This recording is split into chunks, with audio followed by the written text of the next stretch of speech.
All right, then. I'd love to go ahead and call this meeting to order. And welcome to the Coeur d'Alene School District 271 workshop of May 16th, 2022. Would everyone please stand and together join in the Pledge of Allegiance?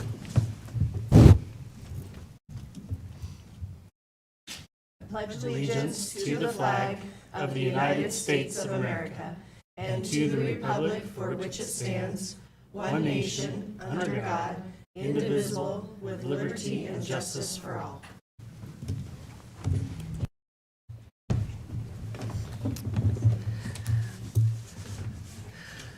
I'd like to introduce our participants for this afternoon, and starting at my far right is Miss Lynn Town, past almost clerk of the board, Miss Marianne Southwick, incoming clerk of the board, Dr. Sean Hawker, superintendent.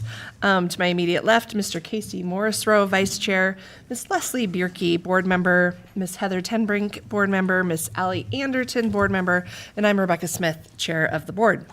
No public comment will be accepted during this meeting. This is a workshop, and so we are workshopping and discussing things. There will be public comment available at our next board meeting at the beginning of June, in a couple weeks. Comments may always be submitted to the board using trustees@cdaschools.org or through the clerk at any time. Issues may be recorded and referred to the proper staff member for follow-up. Thank you. Can I have a motion, please, to approve the agenda? So moved. Second.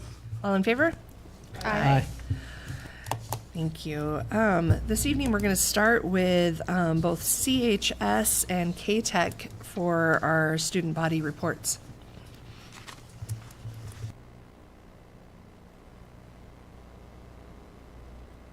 Good evening, esteemed board chair, honorable trustees, Superintendent Hawker, district employees, and valued community members. My name is Ellie Morrisroe, and I am the outgoing ASB vice president. With me tonight is Gracie Shaver, the outgoing ASB secretary and incoming ASB vice president, Nate Bullock, the incoming ASB president, and Andy Jane Howard, the incoming ASB treasurer.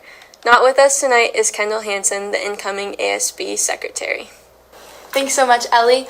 So the weekend of April 16th, we had our senior prom, which was super successful. We sold out all of our tickets, and our seniors had an awesome time. And then Monday, May 9th, we had our mother-daughter tea, and our senior girls had a really great time also bonding with their moms for the end of the year. And then also on Friday, May 13th, we had our father-son barbecue, first annual, and it was super successful. We're really excited to carry out the tradition. Coming up in our month, on May 17th, we have our Senior Sunrise Sunset Dinner and Dance. We also have Mr. CHS, which is on Thursday, May 26th. All the seniors are really excited for that and their upcoming graduation on June 10th. We also want to take a minute to recognize some Viking Victories. Paige Crabb is our Rotary Student of the Month. Our softball team took the district title on Tuesday, May 10th. And we are having student council elections on Friday, May 13th.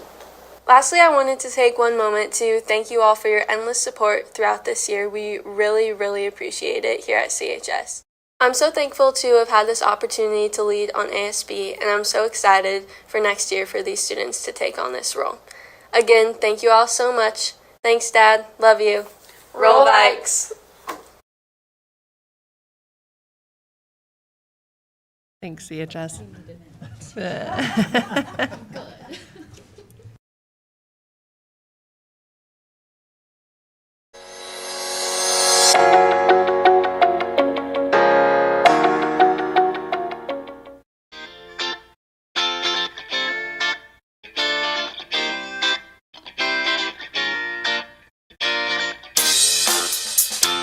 My name is Wyatt Burlingame, and I'm in the Computer Repair and Networking. My name is Aurora Carpenter, and I'm in the Computer Repair and Networking program.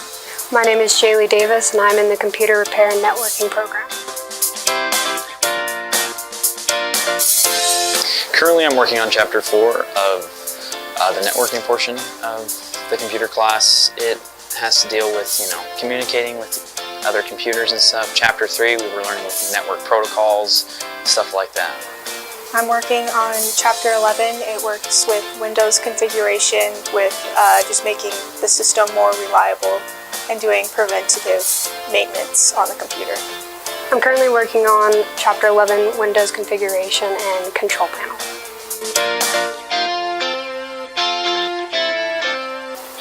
I've worked on a laptop for a customer before. The screen was broken and we had to replace the hinges on it too. Customers will come in and bring their computers, and we have to repair those. Lots of laptops. Those are pretty fun to work on. You know, broken screens, replacing different components. My favorite part is taking apart the computers and basically getting to see what's inside of them and being able to fix them and give them back to the customers that we get them from. I just enjoy working with computers and taking apart the computers, actually working with the computer tower parts, not networking as much. My favorite part of the program is the hands-on with the actual computers. It's not just like an online course, you're hands-on. You can bring in your own projects and work on them. There's all sorts of stuff we do hands-on, and that's what I like to do.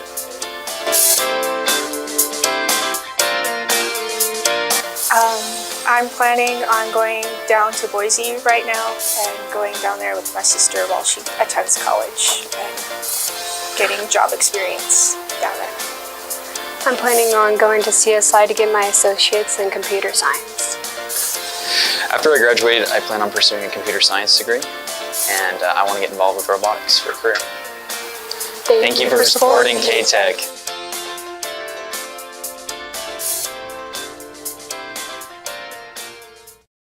Terrific. Thanks, K-Tech. We've got our district department update this evening, and I believe we're going to hear from School Plus. So welcome, Jamie Lenz. It's good to have you here tonight. Is it working? There we go.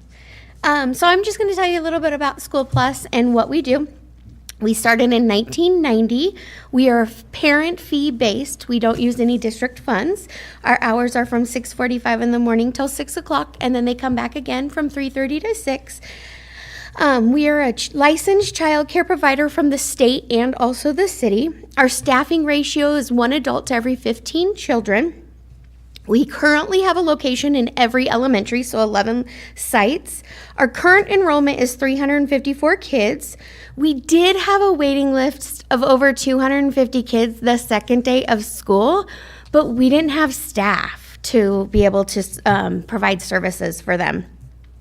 So in 1819, we had 852 kids.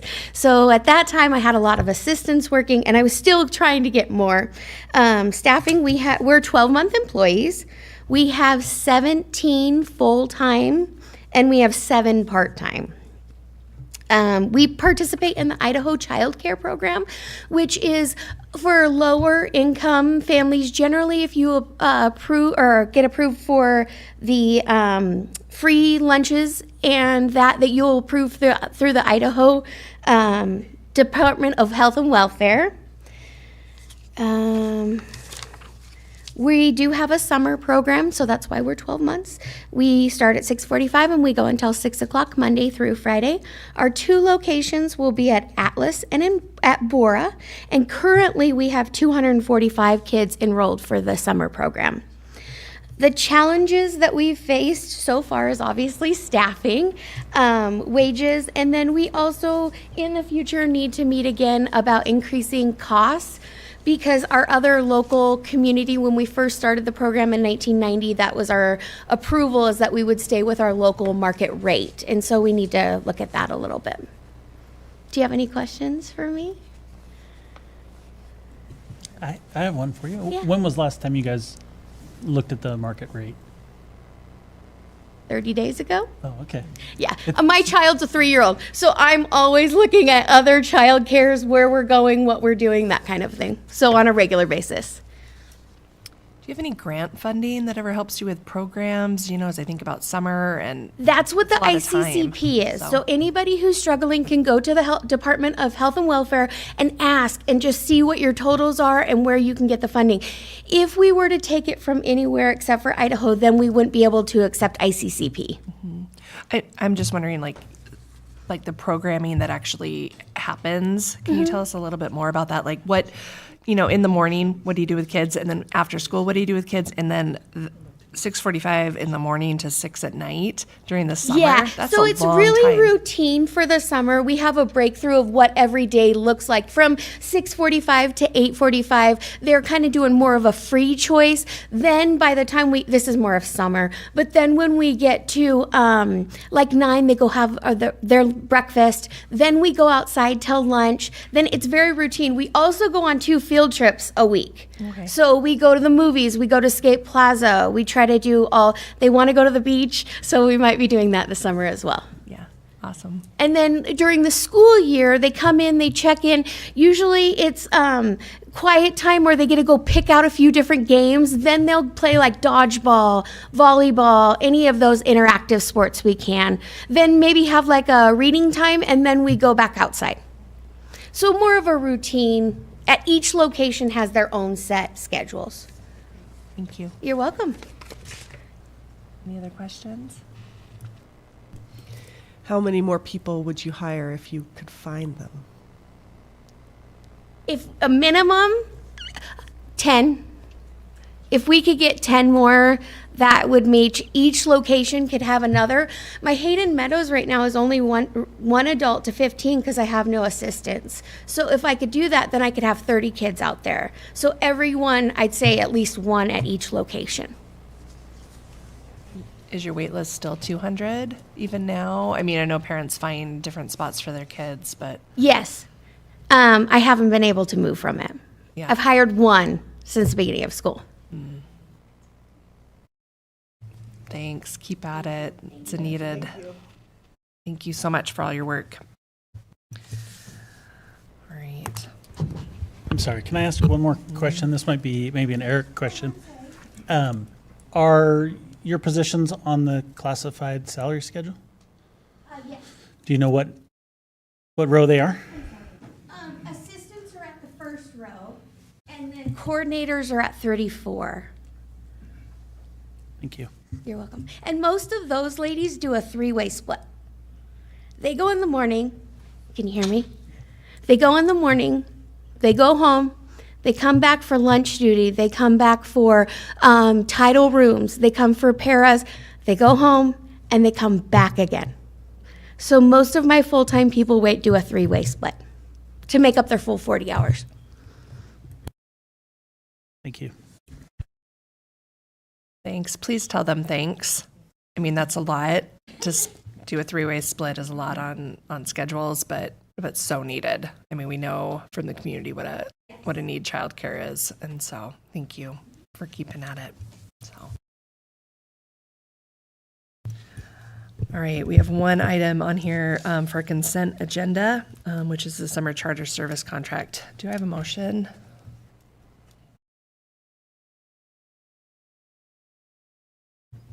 To approve.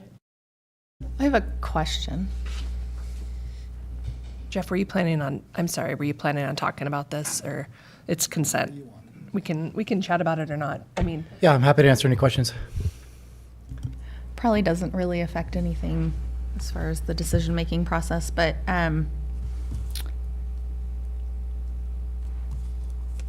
how much of the approximate amount of the total revenue from the charter services is actually going to be profit for the transportation fund? We anticipate Or you about anticipate? $90,000 profit.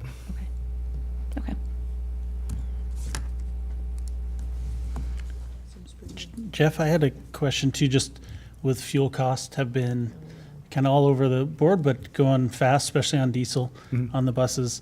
And I don't think I saw anything in there about escalation for that. Is there any sort of clause to protect us there? No, we did not put a clause on fuel on there. We go with the state rate, which is $6.50 a mile, and that's the state rate that is the published rate for the year. So we go with that. That's our published rate that we would charge for charters.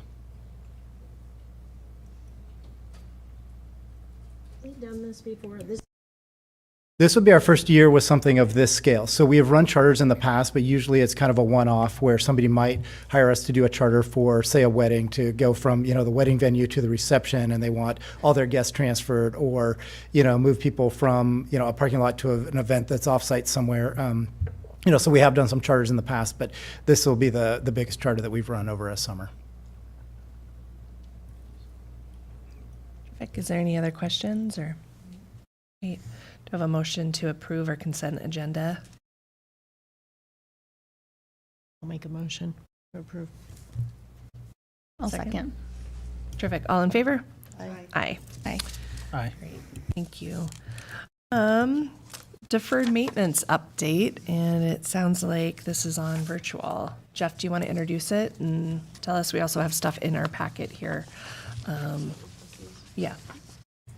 Yeah, so let me just give a brief introduction to this. In 2019, we engaged a contract with a company called Amoresco, and we went through and cataloged all of the equipment that we have in the school district. So we went through every school and looked at every toilet, every HVAC system, the age of every roof, when the school was built, and just did an assessment on everything that goes into the school component. When it was updated, what is the state of it? So we gave it a condition score, and then compiled all this data. So it was a lot of work in that 2019 that we went through every aspect and every detail. But the great thing that we have is this whole catalog of all of our systems and all of our equipment, the age, the status of it.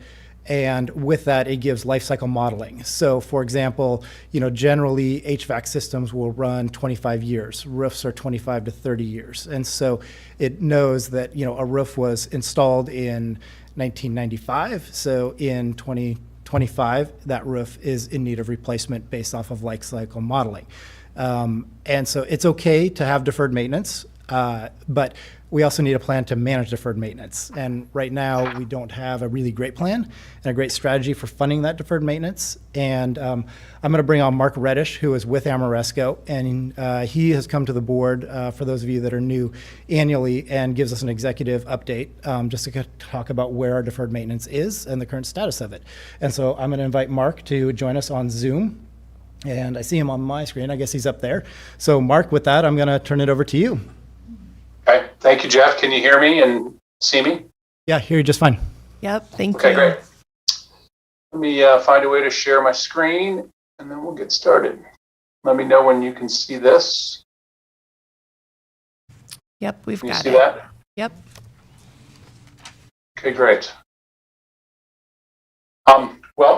Good evening, and thank you for having me. My name's Mark Reddish. As Jeff said, I'm with Amoresco. We have provided services to the district for, I think, 4 years now, where we help the district perform a facilities condition assessment, as Jeff just described.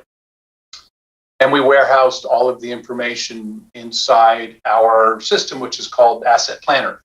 And Jeff and his team have done a terrific job of keeping the data up to date.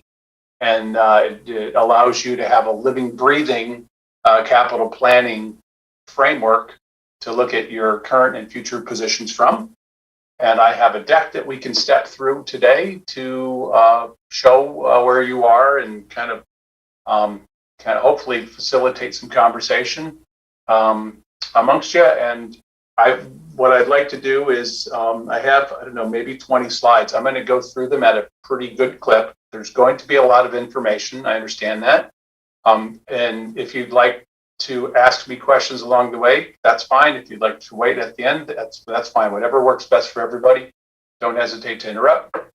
And with that, we'll cover the approach that we use. We'll try to go quickly through that. And I want to get through some of the data analysis because I think that's probably what is going to be the most interesting. We'll talk a little bit about next steps.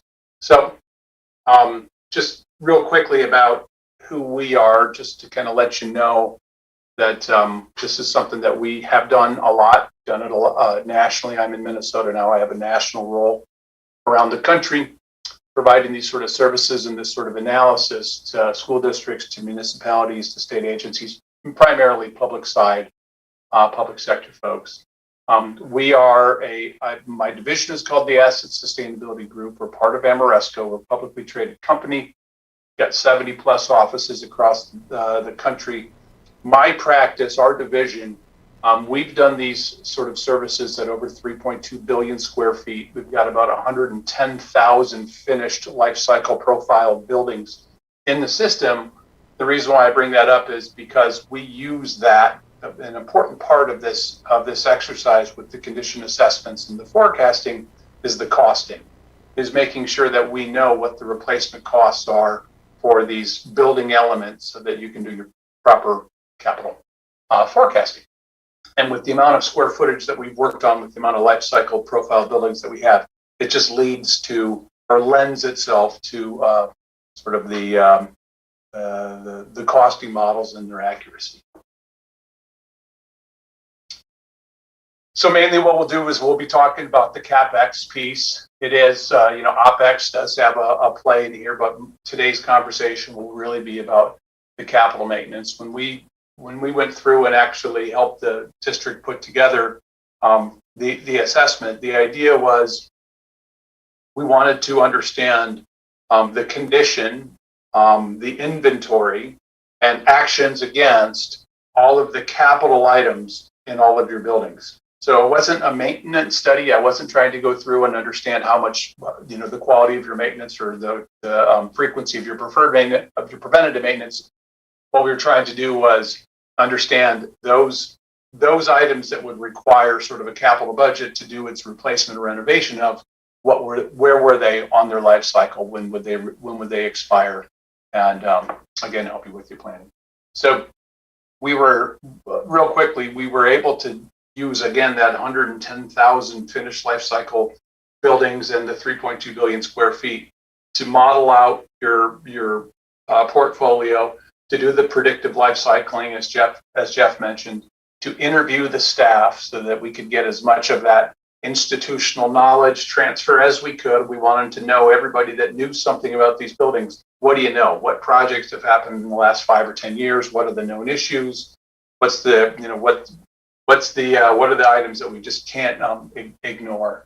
And then after that, then we armed and equipped Jeff's team with software that was on tablets or phones, and they went out and performed assessments, grabbed the data. That's how we developed the initial data set. And as I said, we have been busy keeping the data up to date, with you, for you, alongside you, etc.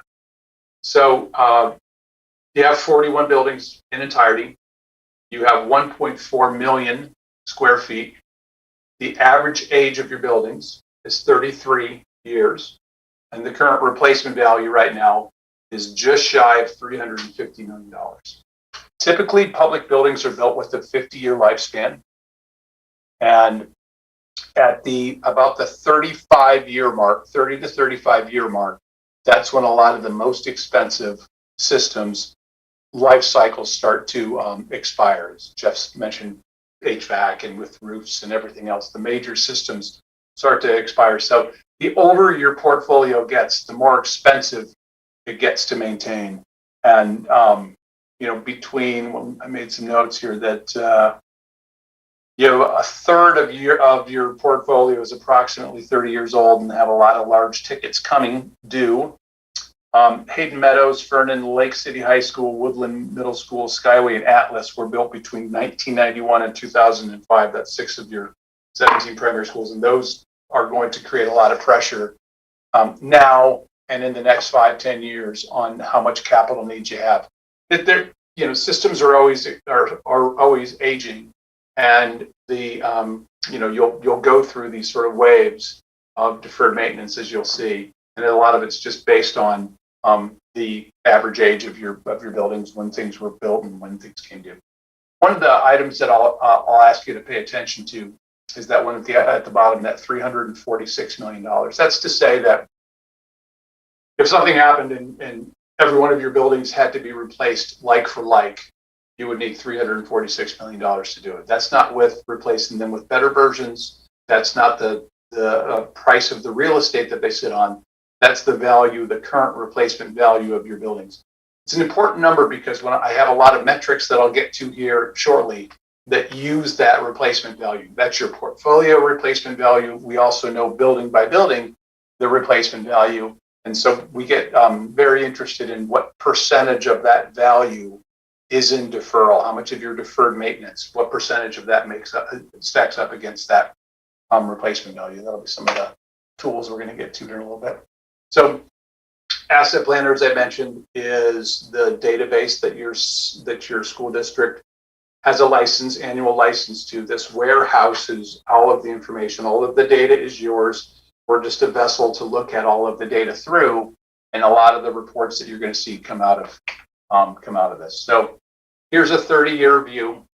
You can see dollars up on the left, and you can see, year by year across the bottom.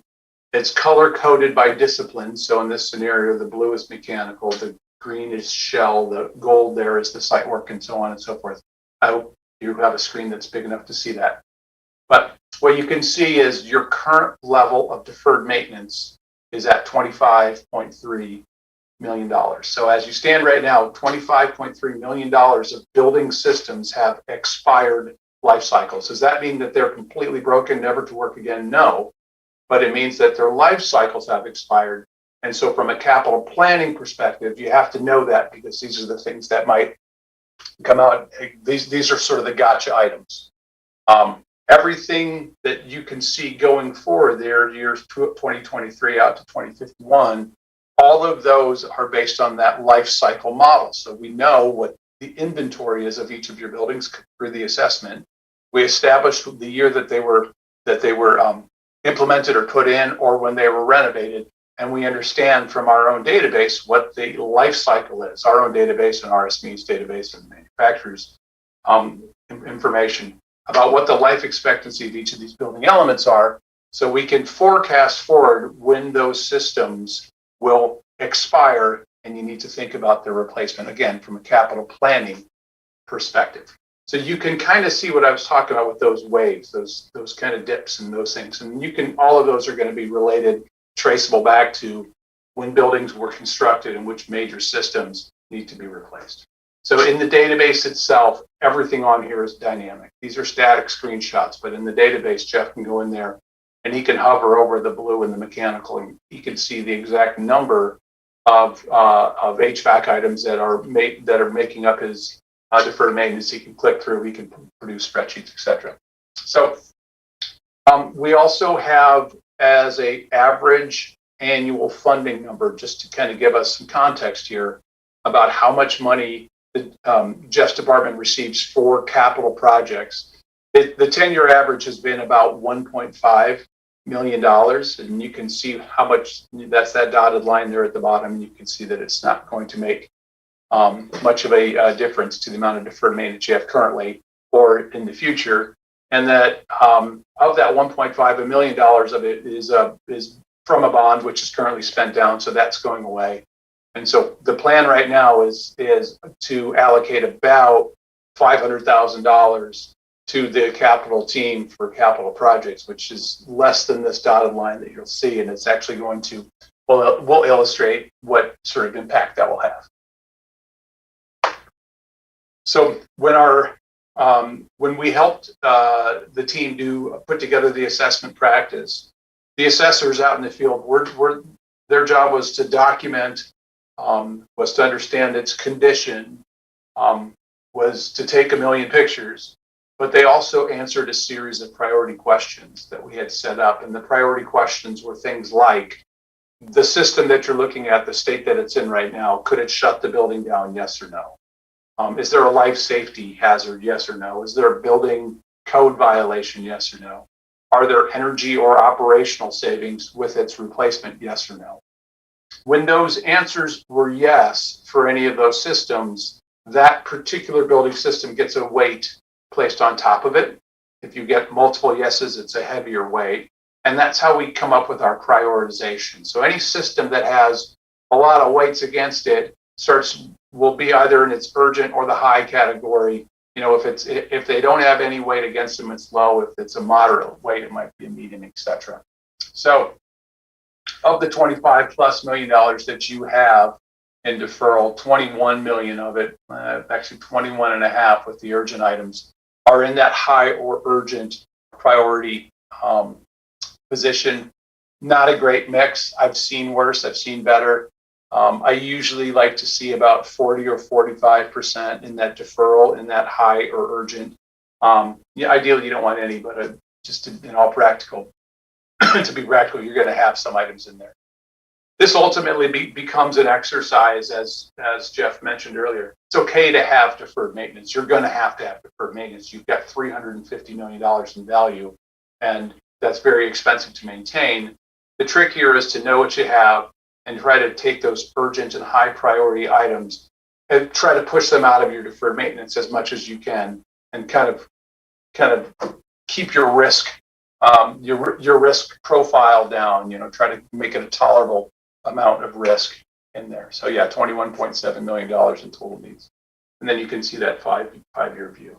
So we work with Jeff every year to try to understand what makes up that $21.7 million in high and urgent priorities, and try to figure out which of these, why are they registering as high or urgent, and shed as much light on them as we can. So whereas the previous graph that I had, that sort of stovepipe chart before, that started at $25 million and then showed you year after year all the different needs that were coming, this is a cumulative view. So this starts to stack it up, and it's a 30-year view. And what you can see here is there's the $25.3 million all the way in year 2022. But in 5 years' time, that's about a 250% increase right there. So that's when we were saying your age profile of 33 years that's a tough age profile, because this means that you're going to have a lot of expensive systems expiring and coming into your deferred maintenance. So you're going to go from 25 million right now in 5 years to 67.8. In 10 years out, you're going to quadruple in terms of needs. And it was a good time to do the condition assessment when you did it a couple years back, knowing that your buildings were aging like this. This gives you just some insight on how much is coming and when. This is all in today's dollars, okay? So every year we do turn the database over, and we ask Jeff how he would like us to escalate it, to put any sort of inflationary uptick on there. There is a way in the system, if you want to kind of push it forward with different dollar amount values, but we found that it's easiest to understand and kind of pull the message out if it's all done in today's dollars, is to say, okay, I mean, we know that our deferred maintenance is going to double in 5 years and quadruple in 10. So you can see here with what we talk a lot about, that top line there is the actual cumulative total. That's the total liability that you had from the previous slide. This is your total liability, total needs over the next 30 years. If you were to maintain that $1.7 million capital allocation annually, that's how much impact that would have. That's that blue swath that you can see against there. But as I said earlier, it's okay to have some deferred maintenance. And the asset management industry uses a metric called facilities condition indexing to help with understanding what's an appropriate level of deferred maintenance, and how do we kind of push the risk out, if you will.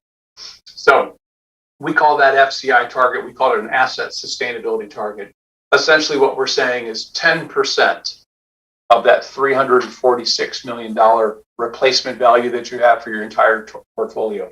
10% of that value in deferral is an appropriate, tolerable amount of risk, provided that those urgent and high priority items are kind of carefully managed, so that underneath this red dotted line, you're not having a lot of those high priority or urgent items, and you're trying to manage that as best as you can.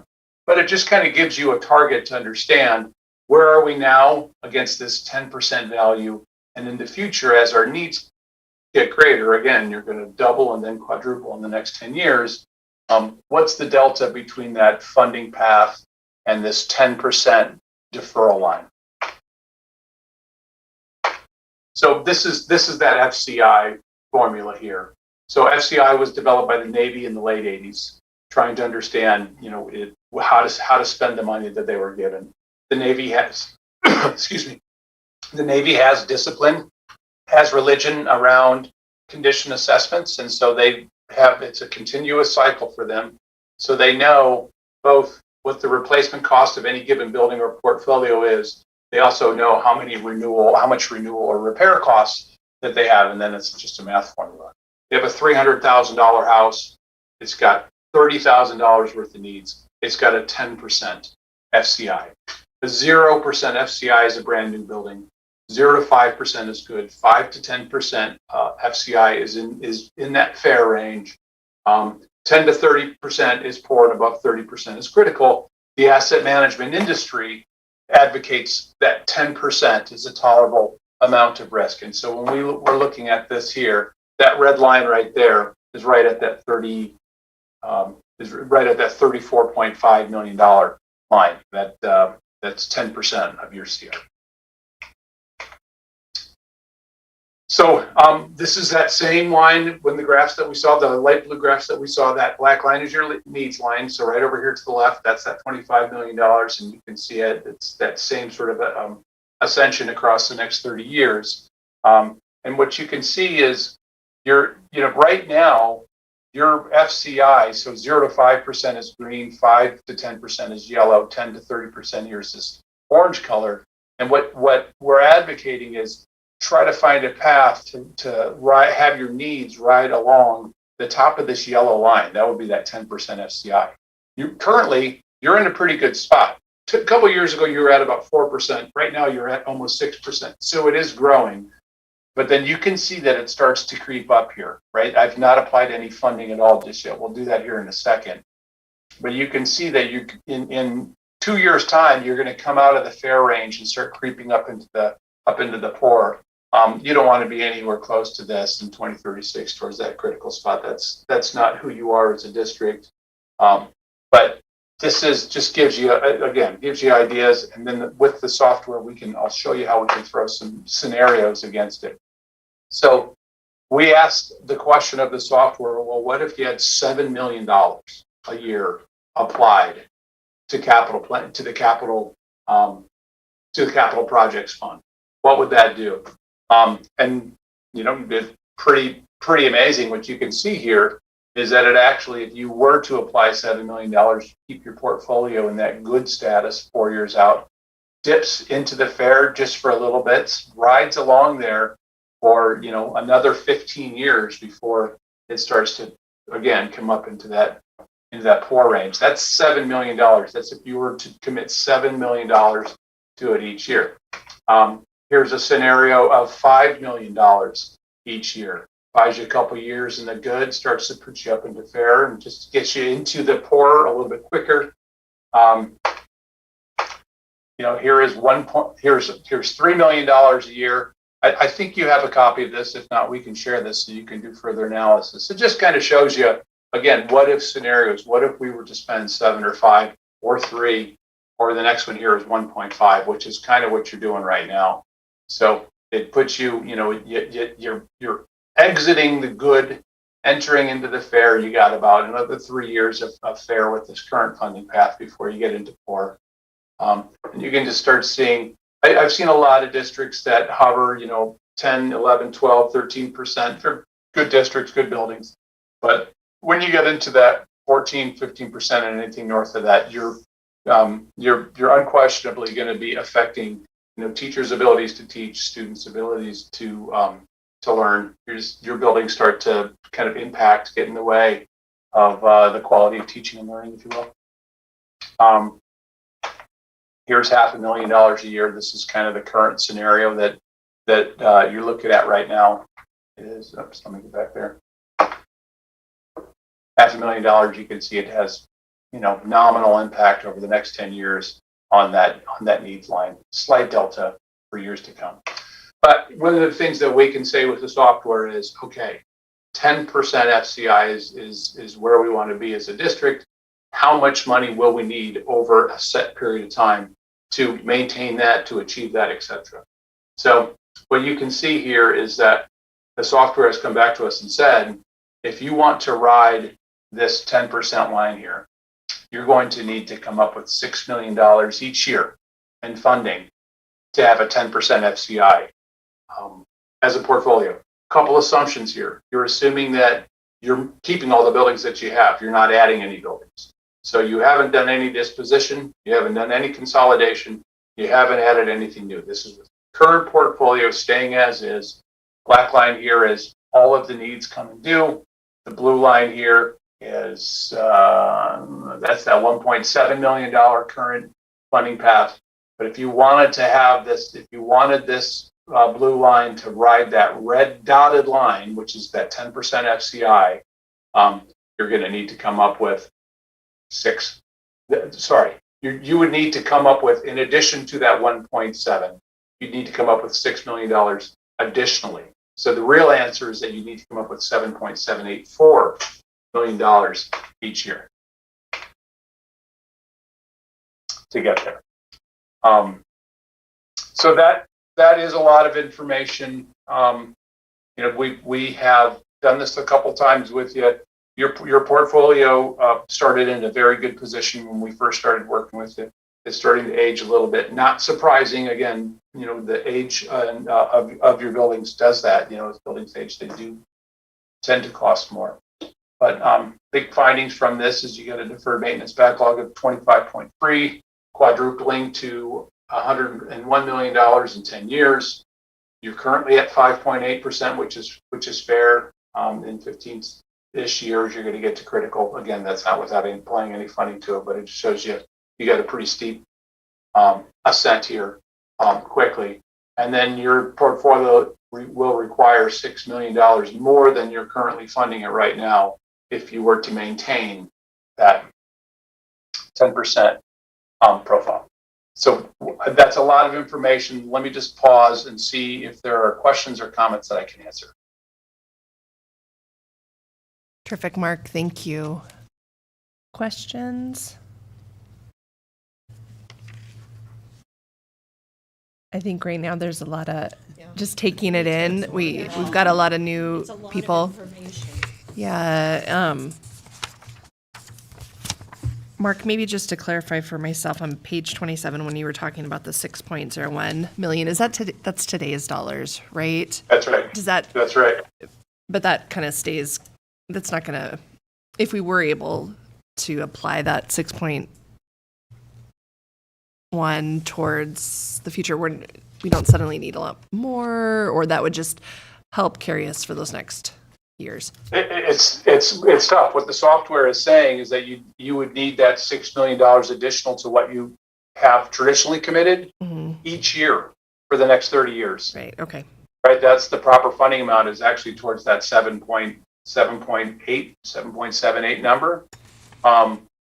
And yes, that is all in today's dollars. If inflation continues like it is, that number could grow, right? That could be a bigger number. And I know that's a difficult pill to swallow. So I'll just give you anecdotally. I work with in the state. I work with Boise. I work with Nampa. And I know for Boise, for their situation, they do a lot of bonds, and their bonds, they have some bonds that are for new construction. They have some bonds that are for deferred maintenance. And so what they're doing is they're not trying to redirect $7.78 million from their current budget towards this and trying to create that as a constant position. They do a bond strategy. And so they say to themselves, all right, well, let's put together whatever our bond plan is for the next 10, 20 years, and they use this to understand how much should they ask for and in what sort of injections do they want to apply it. There's the other question of, it's like, yes, you might need, over the next 10 years, you're going to balloon up to $100 million in current needs.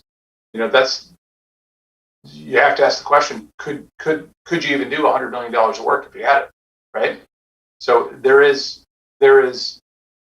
this is, in a way, some of it is a theoretical exercise to understand how much financially you're going to need to tamp down your risk.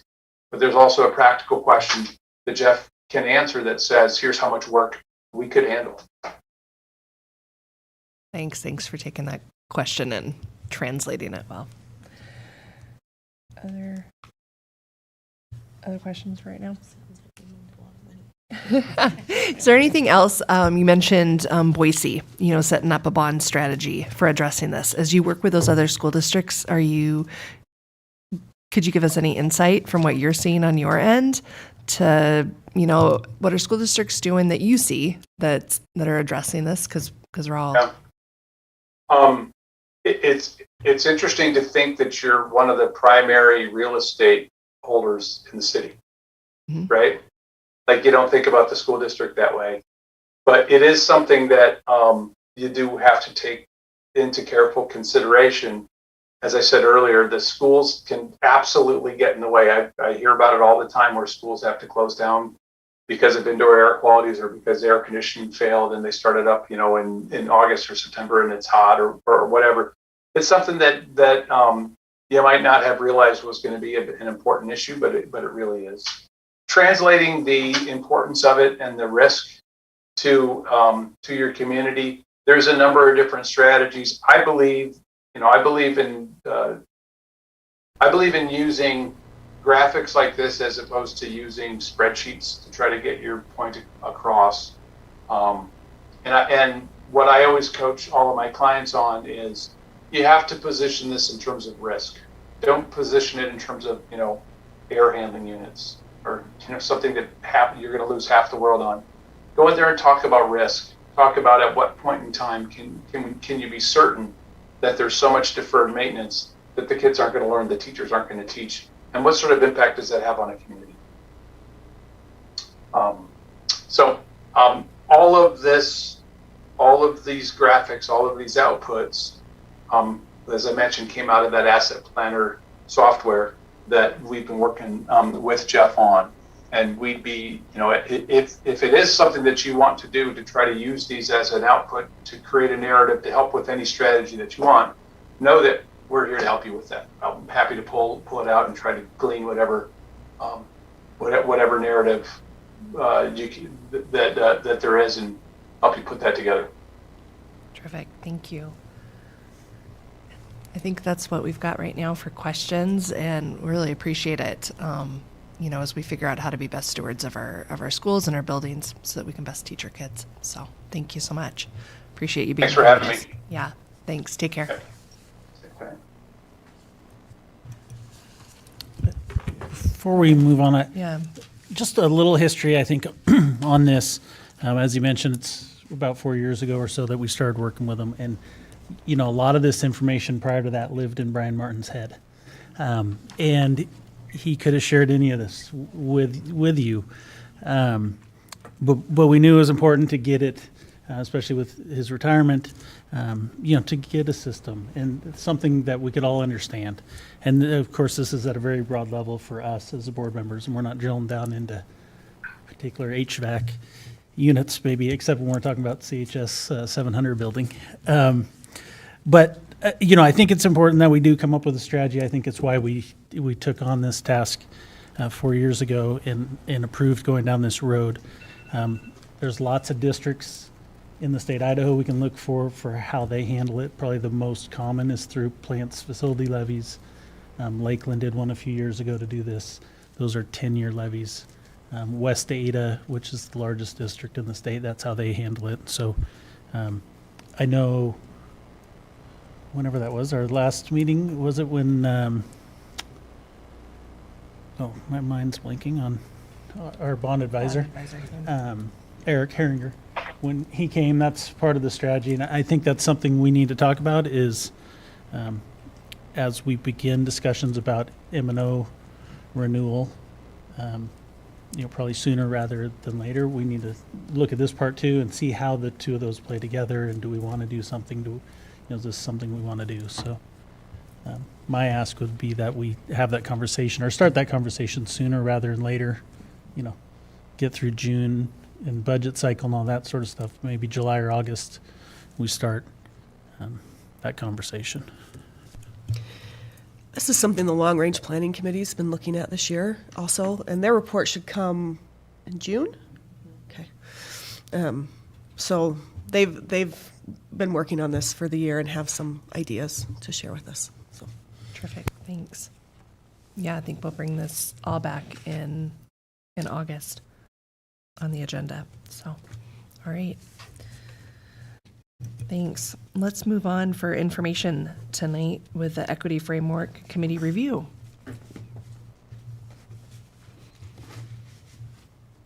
Kate.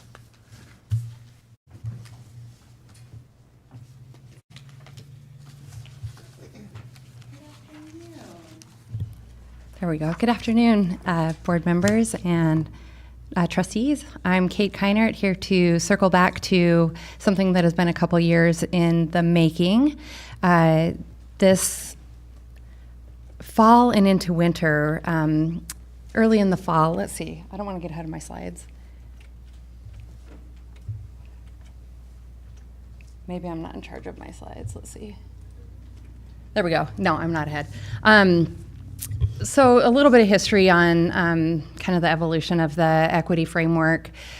Along with the curriculum audit, this was a few years ago now, we were kind of tasked to write these 9 frameworks that represented some of the deficits that were noted in that curriculum audit and in some of our practices that we had already been surfacing.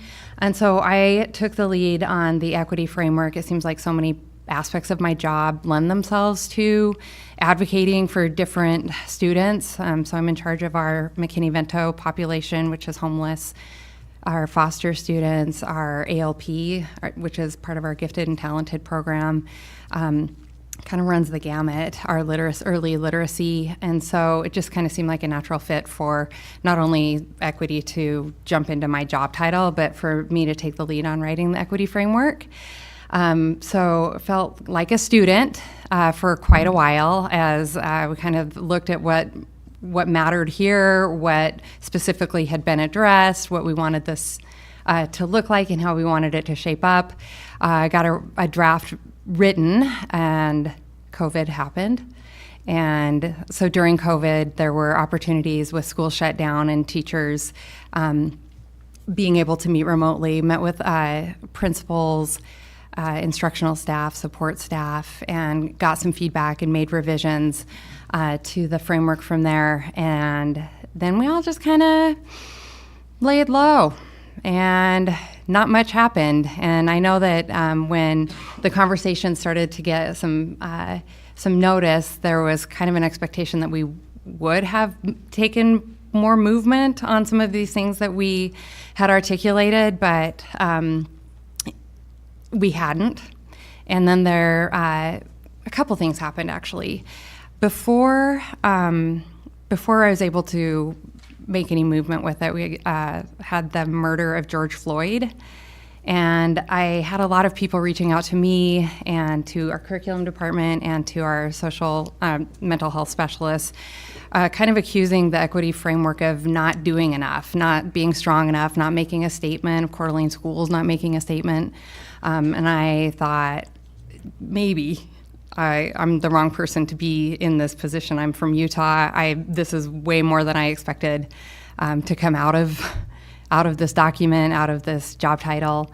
And then a few months later, we had the same level of concern pushing back the other way. You guys are going way too far with this. This is a time for us to really focus on the essentials of learning and where is this coming from. And so just having kind of swayed the whole gamut here, I felt lack of confidence in what I was doing, but also like, well, maybe there's a chance to get this back out there again. And then I know it was really important to you guys that we get this into the hands of our community and have some groups meet around it. That was always part of the intention. I know some of you are interested in kind of how this has moved along. Can't do this work without our community. And so I just want to give you kind of an introduction on how the equity framework community groups came together. We put out an invitation and 150 people applied to be a part of it. And I remember what a surprise that was. I think it was to you, Dr. Hawker, like, wow, that's a lot. And I was like, I know. But I wasn't surprised at all. Maybe I'm just competitive, but I was like, yeah, definitely it's going to be a really cool group. But also, wow, 150 people, and we were going to have like 15 people come together. And so in order to honor that volume of interest, we put together two groups so that we could get as many people as possible. And I also thought, well, some people are available in the day and some people are available in the night, so I'll give both of those.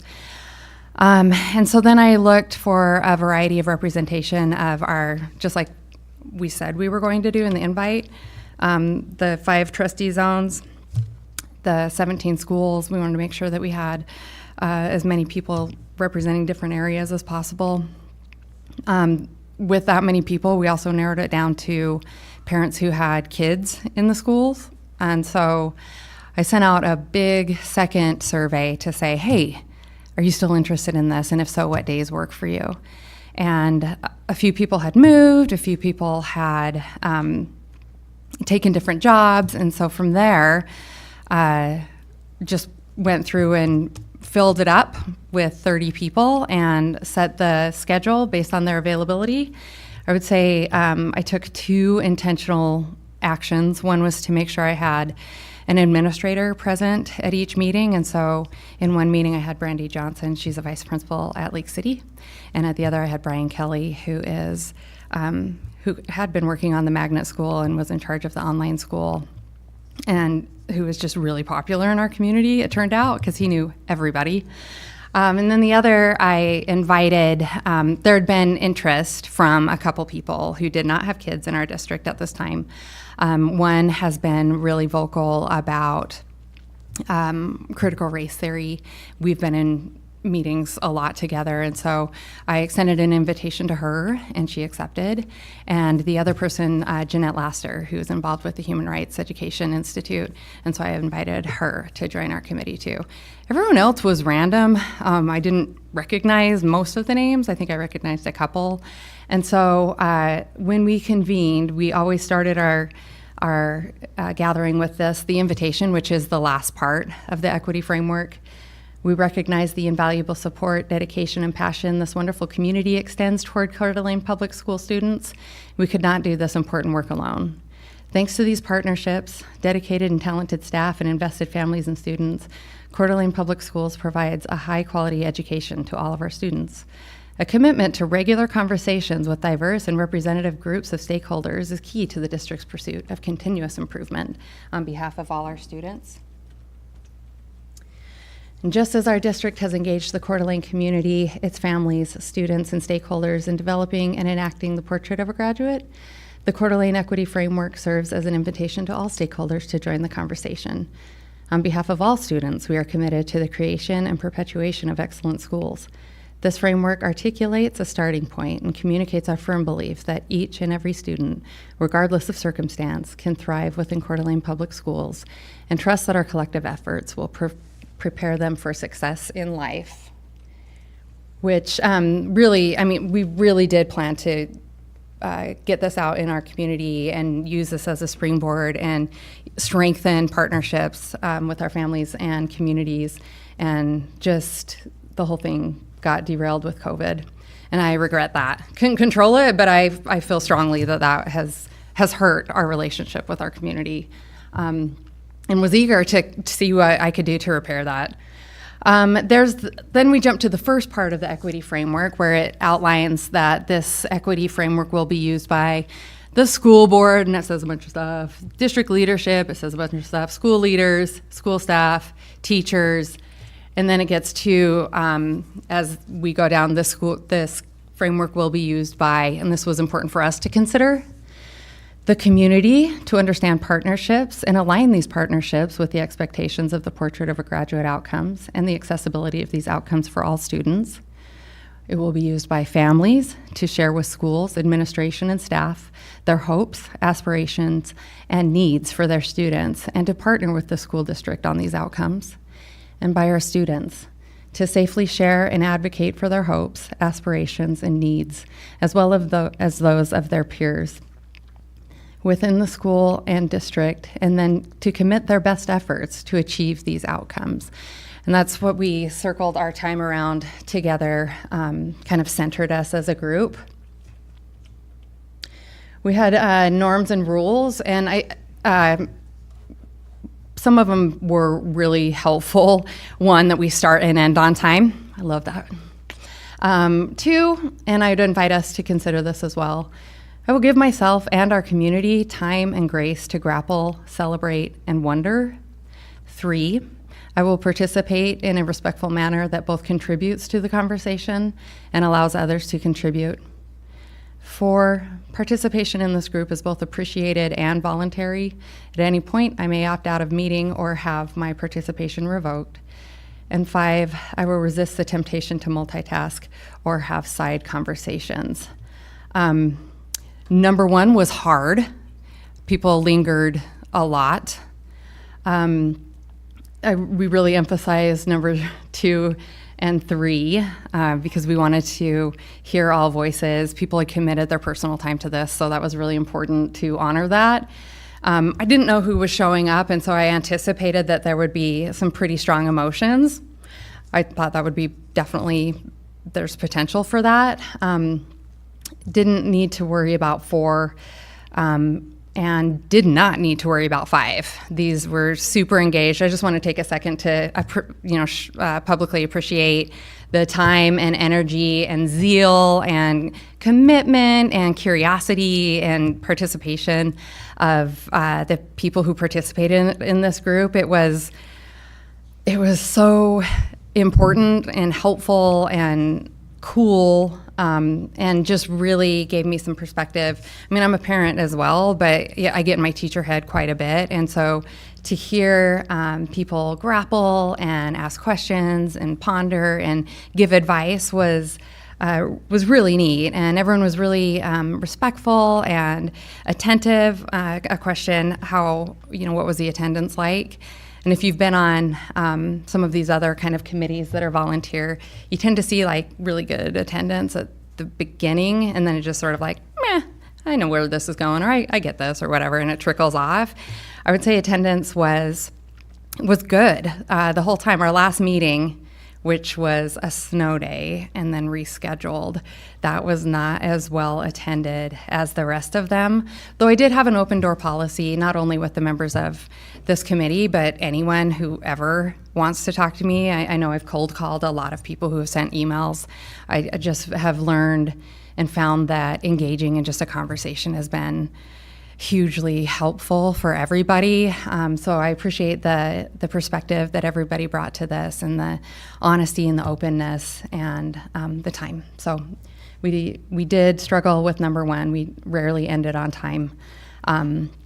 But everyone was just super engaged and really dedicated to this work.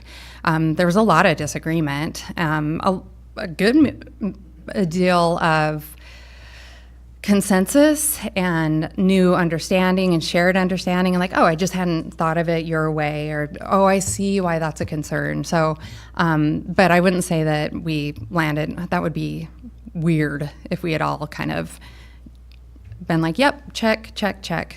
So it was productive struggle. It was a really good conversation, and I'm here to, that was our goal, build collective understanding of this framework and strengthen the document through conversation, offerings, and consensus. So we kept coming back to, how is this document going to be used? Is it able to be used that way? And these community groups, gave such a different perspective from the administrator and teacher feedback that I got. And I think it'd be really cool and really important to hear what this sounds like for students too. But that's kind of where we're at. And that's, I think, just my PowerPoint. And so last time I presented this to the board, and I apologize for the snafus of technology, and I hope everything looks good now. I just went back to, where's my highlighter? Where's my pen? Anyway, it wasn't downloading from Google Doc into Word, and so if you got a sneak peek of the board packet, I apologize. So we fixed that. But wanted to give you guys a chance to just maybe talk, and you can ask questions. I've got the revised version in front of me. I provided one with the changes and some of the rationale in there, just so you don't have to do your own crosswalk if you're interested in that. So you get some of the context from our conversations. But obviously we would move forward with your feelings on the clean copy. And so got my trusty partner over here, Dr. Nelson, ready to take some notes, and I'll jot down some notes as well, and I'm happy to answer any questions. Does that work for you guys? Okay. So, Kate, because it was very difficult going back and forth between screens. I too was about to pull my hair out. So Sorry. I need to, now that I have hard copies, I'm going to have to spend some time coming through these. But to clarify, is the clean copy does not contain every single red line that was in the one with the comments, correct? If it was redlined as in deleted, it should not appear in the clean copy. Okay, so the red line version is the version that's clean? That's what I'm asking to clarify on. Because when I was reading it, I thought the red line version was the correct version. When I went back to the clean, and granted I was going back and forth between screens, I don't think it was exactly the same. Are you talking about the digital copies? Yes. We cannot trust them. That was... Okay, so that's why I'm clarifying. Yeah, it was now. like a gremlin in the computer. It was horrible. So I made sure that this you is guys... always a better way for us if we have to go through that much to have it, Yes. hot little hands. Trusty red pen is Yes. what got us there. Yeah, I apologize for that. It made sense, and then with the downloads, and I had the tech department helping me on it, and I was like, okay, I think we got it.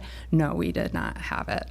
So the ones that I sent you today are accurate, where there's a red line copy to show you the edits, and then there's a clean copy that is a reflection of those edits made. Okay, so there's no difference between these other than this is the clean version.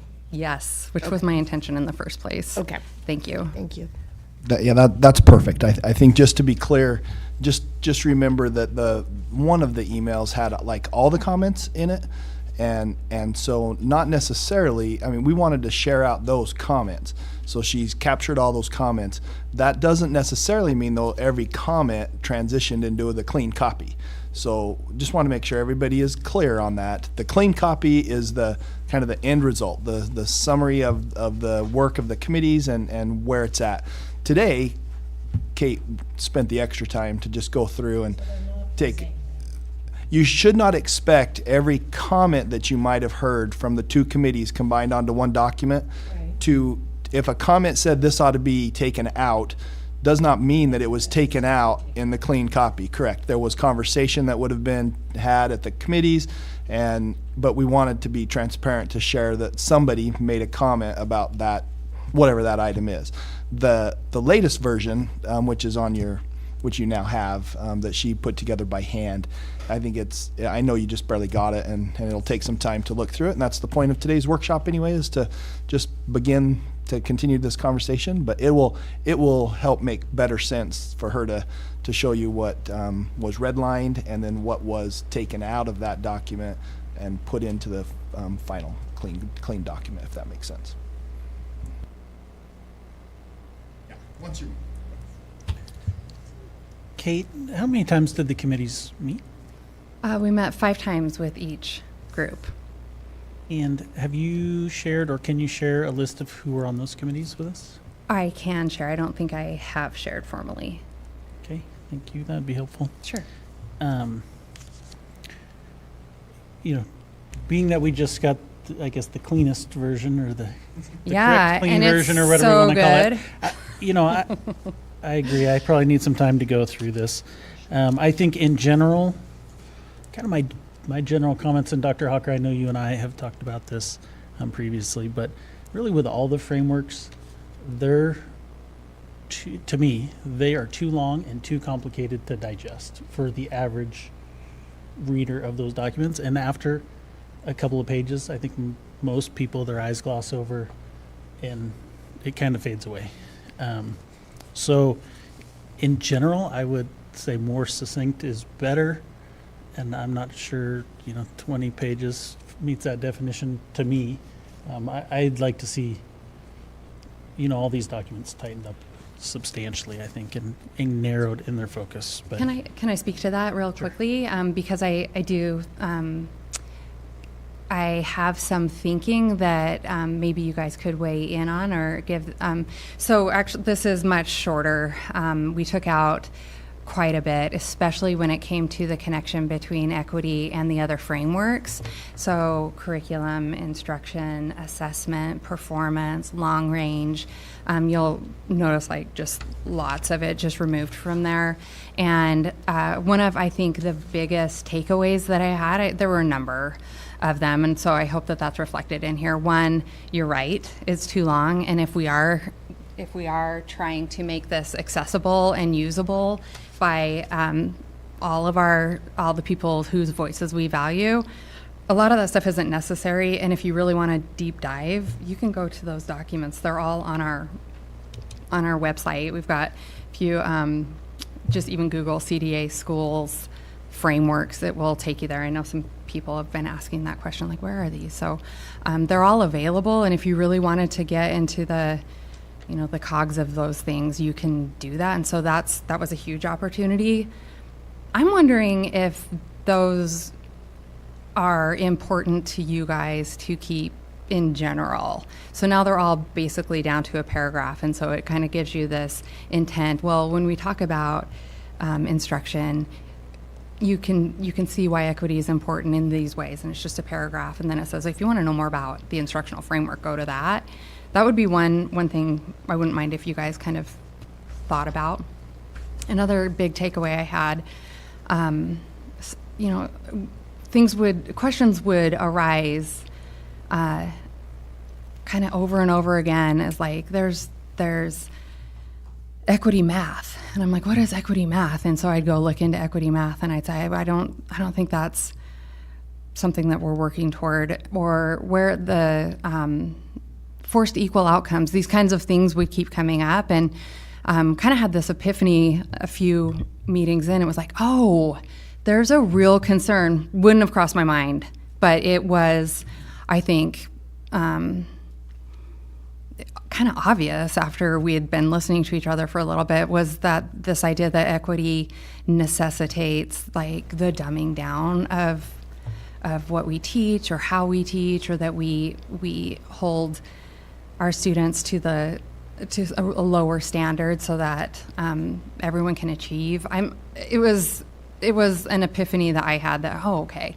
So one thing I did try and capture in there, because we believe it absolutely, is that equity means that we're raising the expectations, we're raising the rigor, and we're making sure that we aren't, these students are showing up every day and giving us their trust and their time. We got to make sure that we are maximizing that time and giving them the best education they can get. And so that would be something I tried to capture, and I wonder if it is more apparent. It was a goal that it's more apparent, and if not, if you can see opportunities to really strengthen that. So there seems to be a lot of conflicting opinions and ideas as to what equity really is throughout the community and throughout people within this room. I wonder if it would be a good idea, Sean, to do a thought exchange and find out what our community as a whole really thinks the definition of equity is, and then make sure that we're gearing this towards that rather than any one person's or just the district's idea of what equity should be. Yeah, let me digest that a little bit. But I would say too, where I think there have been some opportunities for improvement in the past had to do with the timing of everything, right? The work that was put in to even initially address many of the educational equity items that needed to be addressed, and then that all kind of got outlined and began with this document, and then of course that was 2019, 2020, and then COVID hit, and then yeah, pretty much the document that was supposed to be a continual live communicated, worked on document fell victim to COVID and everything else that was happening the last few years. And so it wasn't until just recently that we brought that back. I think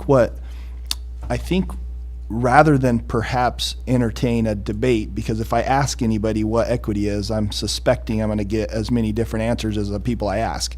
I think our challenge and what we need to do better at is to to share with our community what that means to District 271. What is equity? What does that mean?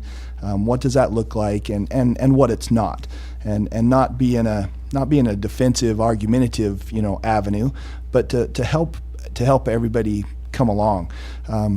Kate shared with me, today an example that I hadn't even I knew about and I kind of forgot, and so I should have Kate do it, but I won't put her on the spot. But I'll just share. Prior to the audit and the equity conversations, there was a lot of different things we just did because we just did it. I mean, you could have a student that moved in to an elementary school and lived right across the street from the elementary school, but they moved in August and school started in September, and because assignments and everything had already been made for students, they were bused to another school clear over across town somewhere else.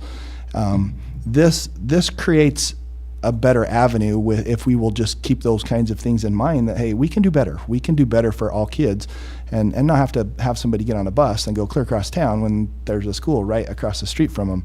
I thought that was a really good example that has come to light and was part of the foundational designs of this, of the need to just make sure that we're all paying attention to equity. And again, I think the groups had identified one of the big asterisks for us was what she just mentioned, that some feel like their definition of equity is to lower a standard and have everybody achieve that standard, and that's where, again, we're in the education business. We need to be better at sharing out with our community what that means to us, and how that it's actually the opposite. But if people don't think that's the case, you can support why they would be concerned and why they would be thinking that we're just going to make things very easy, make it the easiest path possible for people or whatever. And that's certainly not what we're about. We are about personalized learning. We're about trying to find avenues for every kid to maximize their success and their opportunities. And that's the focus of District 271 when we really are focused on every student. And I think when you have those conversations with folks, they get on board and they understand that, okay, that makes sense, because I want my kid to be able to be successful and have those opportunities, and maybe my kid needs a little different something than the rest of the class, and we want to make sure that we are as able as possible to help that, and that's really our working definition of this equity piece. We're really trying to make sure that this is a conversation that is global. It doesn't just sit on Kate's desk and have her be having to lead this charge. It's really something that everybody should be focused on for every reason. That example of a student moving, that's just one small little example that I think we can all be better at, and now we are. We don't do those kinds of things, so we have made those improvements because we're trying to pay attention and focus on that. So I appreciate Trustee Anderton suggesting that we use this new technology, although I'm a little skittish about technology at this moment. I will say one thing that I've discovered is, I'll get emails or I'll see something posted or I'll hear a comment, and I'm the kind of person that leans into that stuff anyway, like, let's just talk, let's meet, and through phone calls. And I'm not saying that I'm not trying to persuade people. I'm trying to make sure that we're representing the core of our values here, that this is communicated regularly and with sincerity, and that there's humans back here doing the best they can for your students. I've found that to be so helpful for me and any parent or community member, because I would never pretend. I'm not the kind of person who carries any kind of righteousness. I'm very humble. I know that there's a lot going on here, and there's a lot of emotion, and it's been pretty tricky. I know that our lack of communication, our lack of just even having parents in our buildings as volunteers, sharing food with us, all those things that we kind of took for granted before COVID, I feel have significantly impacted our relationship. And so I agree with Dr. Hawker that we need to do a good job of talking about what equity in action looks like for us. No more forced transfers where a student is missing their community time that starts their day and the last part of their day so that they can be bused somewhere. We've offered full day kindergarten no matter what zone you live in or if you can afford to pay tuition. None of that matters anymore, and it used to. And so those kinds of things I think need to be better communicated, but also we need to see our families and interact with our community as much as possible, almost making up for that lost time. So definitely open door policy, reaching out to anyone who I even get a whiff of concern, because I know that we can at least grow in our understanding, maybe not our agreement, but I think we all will benefit from doing that. I see how the equity piece has played into those things as well. Did I just cut you off? That's okay. I'm No, sorry. you did not. However, I guess where I see a lot of the concern coming from the community has been towards statements like this it's crossed out in our red line copy, but apparently it was still used. Under the social emotional learning category, going under SEL core competencies, under social awareness, one of the ones that was highlighted for me was social awareness supports students in recognizing the many factors influencing equity in the school social context, including power dynamics, cultural demands, race, and privilege. That sentence right there is kind of the epitome of CRT in practice in a lot of people's opinions and thoughts. And Ellie, what page are you on? Where'd you read that? if I go from the back. Yeah, no, I just want to make sure I'm 2, looking at it. 3, 4, 5. I'm seeing something. Can I mea culpa the technology again? That actually is present in the social emotional learning framework, and so we might want to revisit that. And I know that there's intention. That's directly copied from that. In my notes, we were not keeping that, and it was just going to be that first paragraph, regardless of identity, socioeconomic status. For more information, go to the social emotional learning framework. And so I apologize for that. I'll make a note. Okay. Yeah, agreed. Definitely. That was that. And there were things that like that you're like, gosh, that feels divisive easily. That feels like something that could create division. And then there were other things that were kind of subtle, where words like system would kind of attract the attention of somebody, and they'd say, let's just not call it an education system. And so we'd be like, okay, what is it? Or there'd be, you'll notice in the red lines a lot of things that reference like the global workforce, or things that kind of got us away from Coeur d'Alene. That seemed to be a strong, there was a desire to keep, just focus on our community. You don't need to make it broader. You need to just stick with Coeur d'Alene, because that's what we're addressing right now. And so you'll see a lot of redlined things that, subtle things and then big things were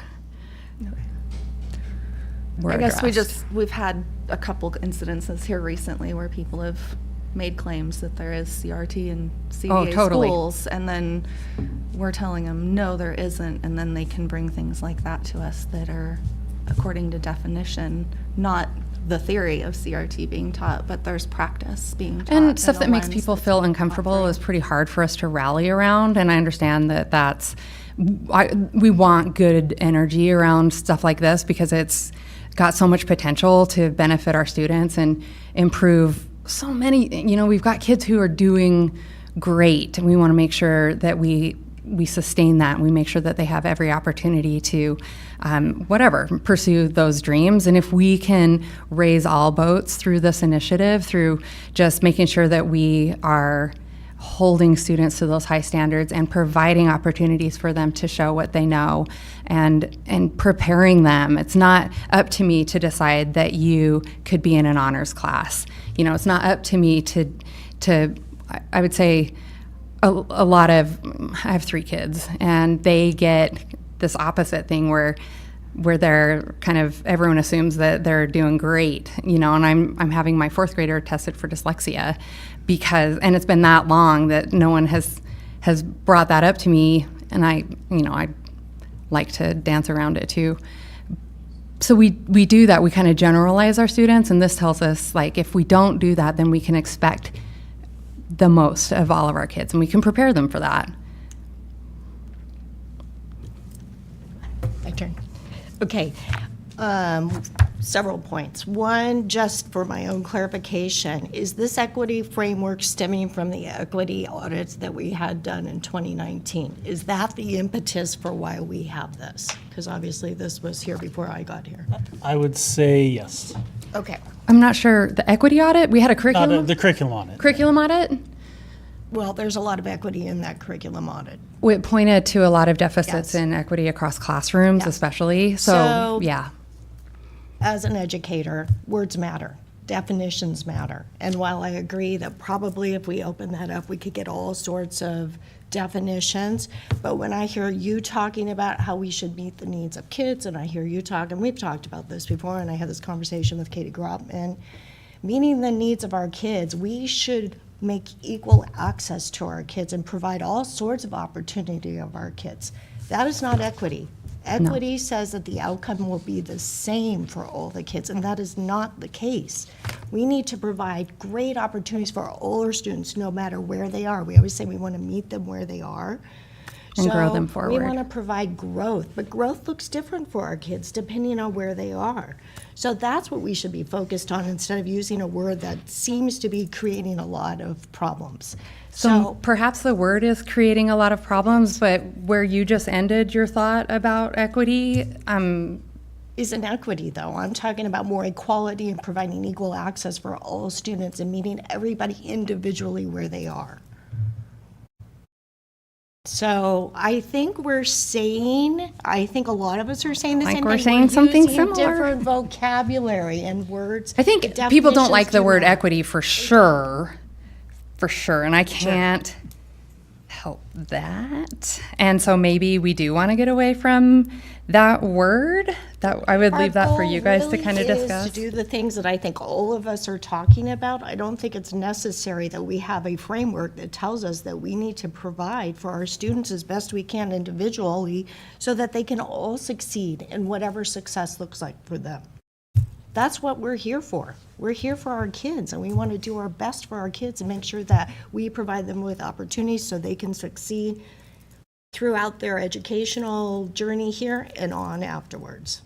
So you're looking like Yes, you're ma'am. confused. No, I'm not confused at all. I appreciate your perspective, and I'm trying to see how it is separate from articulating those goals from every angle of the work that we do, not just once that teacher's in the classroom, but that we make sure that we have regular ways of checking in on that progress. That's that part of it. we have some measurable Yeah. goals that we set for ourselves that wouldn't be said in here. I mean, because we've, making sure that we offered full day K. If that was in here now, this would already be sort of outdated. And so those kinds of things that we wonder about or that we grapple with, how can we think, and maybe that's where we agree or disagree, does this lens of equity give us clarity, make sure that we are considering multiple stories, that we've got lots of students in front of us, and some of the things that maybe worked for me as a student or for my oldest daughter might inadvertently put my son at risk. And with just a couple tweaks, I can make sure that I'm offering all those things to all the kids. We should be doing that. Definitely. We should be looking at our kids as individuals and trying to meet the needs of all of our students as best we can. Yes. Doesn't Amen. it? But I think it says that, though, often Right, in I here. guess I mean, I just- read that. I mean, that's what I would walk away with. That's the lens that I read it through. So Yeah, but I don't look at it through this equity lens because my definition of equity is that we're saying that all students are going to have the same outcome. And anybody who's spent any time in the classroom, either be a parent, a teacher, anybody, that's never going to happen. Yeah, I heard that a few times, and maybe that's something that I'm still working through is the equity is ensuring that we are removing the barriers that help students get from where they are to where they want to be, where they need to be. So, for example, if I've got, when I think of removing barriers, and I'm working with our ALP, our advanced learning teachers right now to kind of talk about how do we identify students, and are we happy with this, and are we feeling like this is working out to where we're giving kids a chance. Oftentimes you'll hear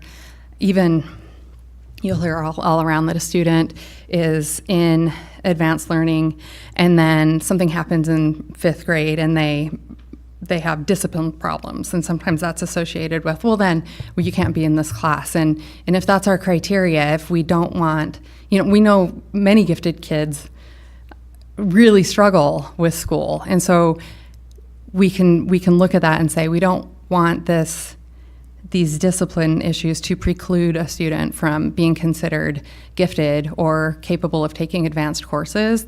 That to me is removing barriers. Doesn't mean they're gonna all ace ALP or honors or AP or any of that. It just means that we're not doing things that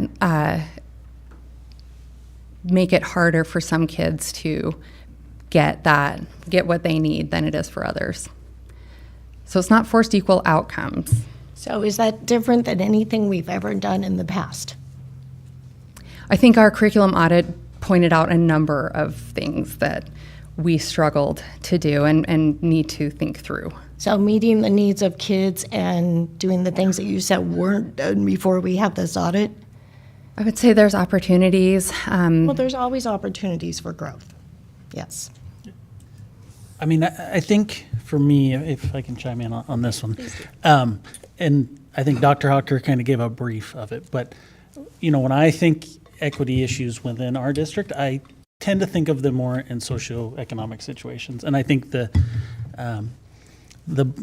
forced transfer one is kind of the easiest one for me to grasp because I watched it. My daughter, who was here but left, she was a part of that in Hayden Meadows. She was a bus buddy. So those were 5th grade kids. They went down to the 1st grade and kindergarten hall, and they took those transfer kids 20 minutes early out to the bus and got them on the bus. And I think in the mornings they met them, And so those kids were coming to school 20 minutes late because they had to ride a bus to their old school, their home school, and then hop on a transfer bus over to Hayden Meadows. They did that, in the morning and the afternoon. They lost 40 minutes a day of instruction. They were our most vulnerable kids. And it was done to those students because they were the easiest probably to do it to. If I went to that school and you told me that was going to happen, I would raise a stink until it didn't happen to my kid. And it became people who couldn't, either they didn't know how to, or they didn't have the means to, or they had so much going on, they couldn't advocate for themselves. They were the ones who got stuck in forced transfers, for the most part, in my opinion.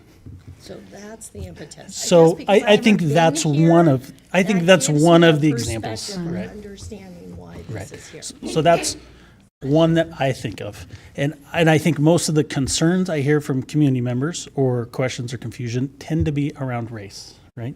People think of equity in terms of race and that we're solving, racial issues, or we're lifting up one group over another, those sorts of things.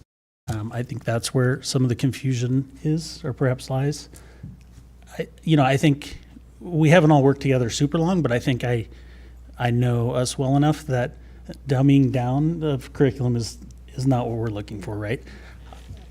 If anything, I would go the other way and say we need more rigor and we need higher expectations, and we need to give kids tools to meet those expectations. And even with my own family, that looks different, right?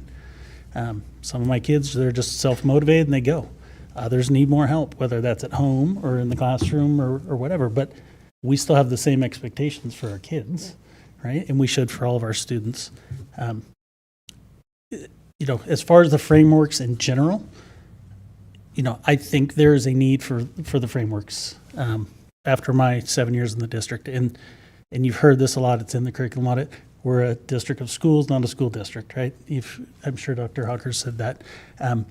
Without them, we operate 17 different ways because each building does their own thing.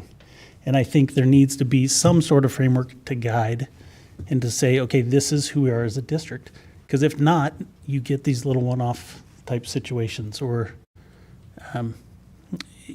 just different things are happening in different buildings. So I like the frameworks in general. I agree there needs to be some greater clarity and definition. I still think it needs to be succinct. I wonder if having some goals in there, and maybe we have to revisit those a lot, but okay, what are the issues we're trying to solve, or what is it we've done that we're trying to correct? If that might help provide greater clarity. I would guess there's some around inclusion in the classroom, right? And I think inclusion may be another word that scares people, but in education, I think of that as, all the pull-out services and those sorts of things that kids who need extra help are having, and how do you keep them in the classroom as much as possible so they're not missing valuable time with their classmates and the teachers. And I do not think this is an end document. There's more work to be done here, I guess I would say. And I look forward to kind of reviewing it some more and coming back with what that looks like. So can we put together a plan that's going to lead us to an agreed upon solid definition of what the district is saying when we use the word equity? So that so we can point people to that instead of everyone having their own ideas of what equity really means. We can say, well, this is what we mean as a district.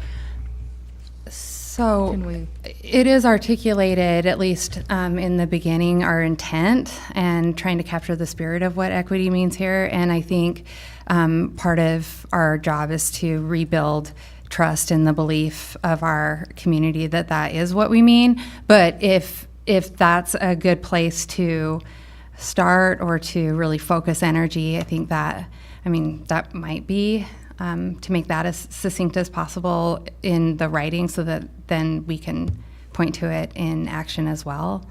I'm wondering if you... Can I ask a question off of that? And maybe Scott needs to pop out, because I could have swore at the end of us when the previous board approved all the frameworks, Scott began putting together almost these one-page documents that I don't think have gone anywhere because of COVID, that really succinctly for the average user, okay, because obviously teachers, documents. Administrators need more depth and framework and that kind of thing, but I haven't seen those maybe come back around. And so we had taken each of the frameworks, we had succinctly said, this is what this does and points us in the right direction. And so, Scott, maybe those things have changed because of COVID. So can you maybe speak to that? And maybe that's what we're looking for, is that succinct one page, this is our strategic plan moving forward. Yes. Right. And I know I say yes, I ask for that knowing all the things that have gotten in the way. So You're thoughts correct, on that? Chair Smith. We did work on really two pieces. One was kind of an overview of the entire strategic plan, all the pieces, and the other was individual.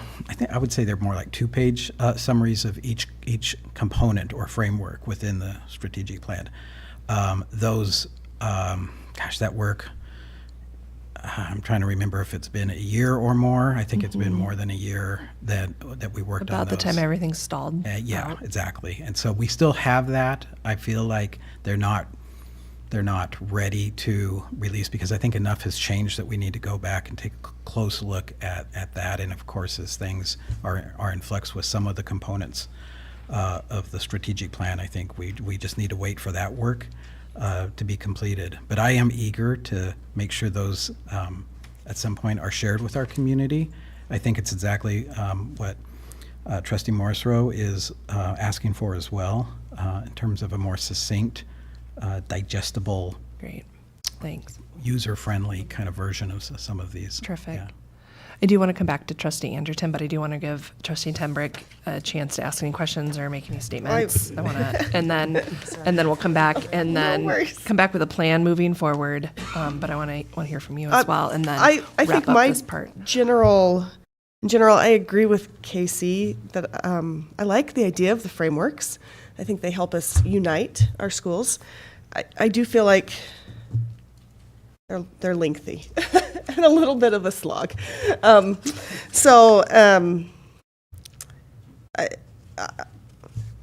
maybe that looks like shorter versions in addition to the longer version, or maybe we just try to condense the longer version a little more. To me, this equity framework does things like address that forced busing. Like I knew kids who did that, and it was an issue for them. And I think what we got from the curriculum audit, I don't think the school was, I mean, they were trying to meet kids and serve kids, but I think sometimes it's helpful to have someone not in the situation be like, why are you doing that? I think several of the concerns from that curriculum audit were good for that reason, because it was someone not just thinking, oh, we've just always done that, or we don't have room in our schools, that's why we're doing it. Pointing out this is an issue. I like the idea of goals, but that would require constant revision. So I don't. That you could do kind of an appendice, like that you don't have to revise the document, but that you could say, okay, here's what a we're currently topic, working towards. Here's something that is surface, here's something we might want to consider, and we could make that a separate, address that separately, but in the spirit of the equity framework. I mean, that's a possibility. Because I do think it would be helpful for rebuilding that trust with our community if they saw where we're going with it. Yeah. You know what I mean? Like, Definitely. Like, I think most people would say, oh yeah, I don't want kids to be forced bused either. Like if they could see what the actual thing is we're shooting for. So I would say wonder, another just Dr. Hawker, if maybe pushing out what next steps as we build out is going to be next, because I think any strategic planning work, which this really is, it's the big, it's the broad, here's where we're going, and then it comes back down to the district to push out, these are the next steps, goals, which are the changing kind of pieces. Yes, thank you, Chair Smith. Let me just add, I know we're about out of time on this topic, and we have one left to address. I think, too, now that the committee work has been done and resulted in this document that really truly you're probably all seeing mostly the clean version, for first time in the last few days as well. I think this gives you a lot of time to digest and see what that means to you, and also our community. As this is now cleaned and there's been a bunch of pages taken out, a bunch of things, it's just easier, to answer your question about exactly what is equity. Within the first 5-6 pages of this now, it's much clearer. I think too, as we start to share this out with our community, well, and when I say 6 pages, I saw that look, Allie. It's because there's a title page and then there's a title it's not page. 6 pages of stuff inside. It's just the title and the index and whatever. So it has some. It starts to then help define that, and that will help us have those conversations. This is just one of a couple of big topics that we need to meet with lots of folks, especially over the summer, and continue engaging with our community so that everybody can understand. Or at least I'd say our goal is for everybody to better understand what it means to District 271. What does that topic mean? What does SCL mean to 271? Not what it means elsewhere, and we need a working knowledge, and our community needs to understand what that is. And to Trustee Morrisrow's comment, having 30 pages or 100 pages of a strategic plan is difficult for lots of folks to get their heads around and under, and I commented on that as a new superintendent a year ago. So we have some great opportunities, I think, in the very near future to be a little more succinct and to kind of clean that out and also continue that dialogue and communication with our community. So I'll leave it at that. I know we've got one last topic for 20 minutes and we're already down to about 18. Hey, whoa. So before I sign off here, I just want to extend again the invitation anytime if any members of the board, any members of the community, I got all the time in the world to sit down and visit with you and hear you and think about your thoughts and bring those forward too. So that's where I'm at. Is there a way, Ms. Town or Kate or Dr. Hawker, what's posted in the packet really is the only thing the public has access to as far as viewing the documents, and they were a bit of a mess compared to what we're looking at here. So is there a way to maybe add these? I hate to take those away and people are going to say, well, they changed the document after the meeting or something, but could we add these to the packet with a note or something? And so I wonder, is it important to include the red line for the public? I mean, do you think that's the plan for that? Okay, that's fine. I'd like to include the red line. I'd like the red line because it tells me what changed. Yeah, right? there's quite a bit. And it shows that we came together and began to make adjustments and moving forward. Trustee Anderton, are you okay if we come back with a plan, as far as revisiting this? I think. Yeah, I think that'd be great. Give it a little time and thought. And we'll say it's the real one. Yeah. Sorry. You said at the beginning, Kate, you said continuous improvement. Yes. And I'm thankful that you pulled together the committee and the team for doing that. At some point, I'd love to hear more about how you landed the just that disagreements. You said in your note for us of we agree to disagree, and where did that land? Where did some of that yeah, you saw each other, you heard each other, where did it land from there? So it would be helpful for me. Yeah, anytime. All right, are we ready? Okay, thanks so much. All right, let's go on to end of course assessments. Dr. Nelson. Good evening, Trustee Smith, Superintendent Hawker, and members of the board. I regret that my presentation has no graphs in it tonight, but we'll try to keep it as clean as possible for you. It is. I'll bring it up here. How's that? Okay, my apologies. We come to you tonight informing you of a requested change in administrative procedure for this coming school year, the 2022-2023 school year. There's a lot of twos when we say that. And specifically, it's around end-of-course assessments.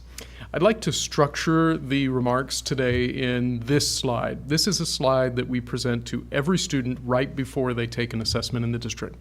Whether it's an end-of-course assessment, their civics assessment, an ISAT, this is what we focus on, and it's on Stiggin's Assessment Bill of Rights. We want to provide quality to our students, but we also need them to know that an assessment has value. And the ways that we do that is by guaranteeing them all of the things that you see on the screen, so that when we do get results, they're meaningful, they're valid, they're accessible by parents and guardians, and they're accurate. So all of these things coming together were the foundation of my framework, which was the assessment framework, the comprehensive assessment framework. This piece of it is key because we spend a lot of time assessing in our district, but it's not always those formal assessments. It's the quick check of a student's from a teacher.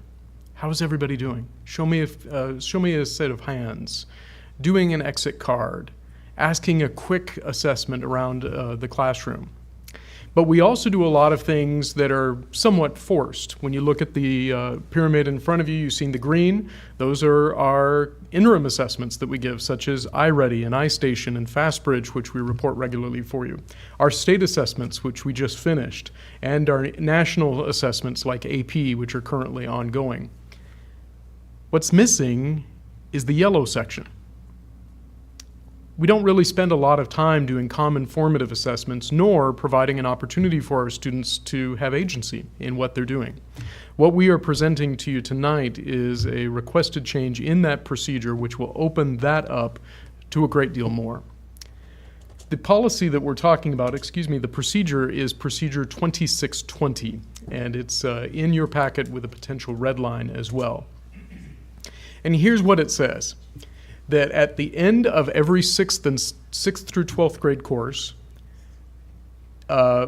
students will have an end-of-course assessment that will count for 15% of the grade. During pilot years, they will count as 10% of the grade. There's a couple of words that are not in there that I think are somewhat important. The first word is the word common. We do not right now require all of our students to take a common assessment at the end of each course. Even though we have 400, 500 students taking English 9, we don't require them to take the same end of course assessment. That is practice, but it's not always happening that way. We do have some students, as we already know, in our 3 high schools who are on 3 different bell schedule configurations. And at times, some things on the common assessment are adjusted. Not necessarily within our purview, but the only thing that it says right now is that an assessment will be given and it'll be 15% of the grade. So as you can see, we've got lots of things that we're considering as part of all of this. On the green side, these end of course assessments are easy to administer. Most of them are multiple choice. They will take a class period or less to be able to administer, and it does give some data back. However, that data is at the very end of the semester. By the time that we have those results, the grade is final. There's no way for us to be able to use that for second semester or next year's instruction. It does help us identify weak areas in students, but again, for some students, that could be punitive. A grade could be totally sunk based on one end of course assessment. On the green side, it does provide some information when we go through the curriculum revision process. Mrs. Grotman uses that information to be able to say, okay, what are our students excelling at? What are our students showing us are common gaps that we need to look curricularly to be able to address? But on the right-hand side, we have some teachers who have said, well, instead of an overall exam, I'm going to give some sort of a performance assessment, a presentation, still worth 15% of the grade, meeting procedure. So as you can see, we've got lots of different challenges along the way. But ultimately, where we're trying to go is exactly where our comprehensive assessment framework is telling us to go, and that's to create common formative assessments. So this next year, it is our hope that already developed in secondary mathematics courses, that we will have common, regularly administered assessments over the course of a term, not at the very end of a term. Over the course of a term, small check-ins with students whereby teachers, students, parents and guardians can see what skills are strong and what still needs to be developed. Over the course of the curricular development process, we will bring other content areas into that fold, with the hope that we can start administering those this next school year. This does not also say that we would stop the practice of giving an end-of-course assessment. Our teachers right now have the ability to design and administer a test at their whim, as long as it is provided in the syllabus and clearly communicated with our students, parents, and guardians. That practice doesn't end. They can still give an end-of-course assessment. It would just not be mandated at the district level, and we would not also mandate the 15% as a percentage of the overall grade. So far, we've visioned this out into a couple of years, and you can see we're looking at elementary, middle school, and high school as part of this development process. So that's what we're bringing to you today, is that intent. I'd love to be able to provide any feedback or answer any questions that you have.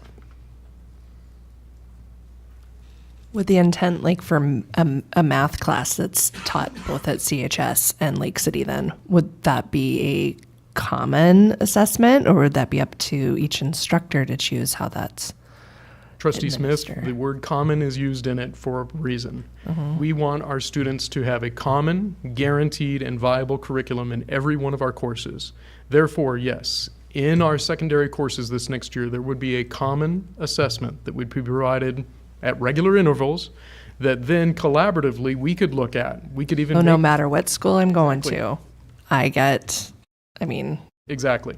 And it would be criterion reference. We're going to look at the specific standards that we're addressing throughout. So again, at the end of that term, there is a complete understanding of the goals and objectives that have been met by those students in those courses. So we're talking about getting rid of the end of course assessments, but essentially adding other required tests? So this would be a district expectation that we would have common formative assessments. The end of course assessments will still be around. They can be administered upon teacher discretion. But we wouldn't require it. That's correct. But we and it would not be a required part of the overall grade. We would expect that these other common assessments are used monthly. How? Sure. Okay. Trustee Tenbrink, the way that we're thinking about it right now is that we would have each academic term or semester is about 90 days long. We would have about a 30-day check-in, or about 3 common formative assessments per semester. Each of them would be 10-ish questions, 10 to 15 questions, only specifying the standards that would be followed along that curriculum map. So if we know that we have 5 standards that we're really focusing on for those first 5 to 8 weeks, that would be what we would measure in that time. And we're not proposing a minimum requirement for course weight? No. Common formative assessments by definition would be ungraded. This would be informative to the student.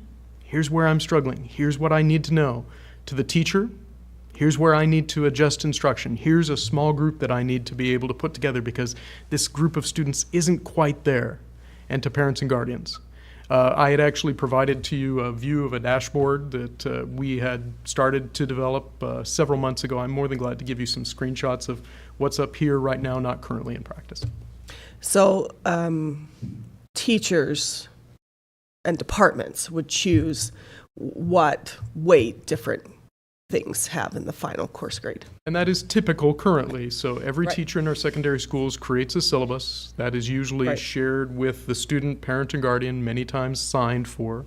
If a teacher would still like to give an end of course assessment, and still have it be 15%, they could absolutely still do that. That does not reduce the requirement. The only thing that we're doing is saying we're going to put our focus at the district level on looking at what our students can do, regularly monitoring that and providing supports along the way. So I like that in general, partially because for different subjects, like, I mean, in math, yeah, it's easy to have like this final, essentially, end of course assessment and 15% of your grade.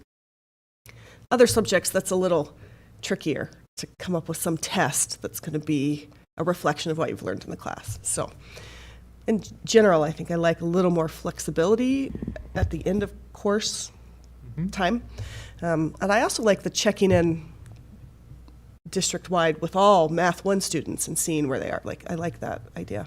Yeah, our current vision is that this would be part of our learning management system, so any user to Schoology would be able to log in. Parents and guardians have access. They'd be able to see the content and the instruction of the course.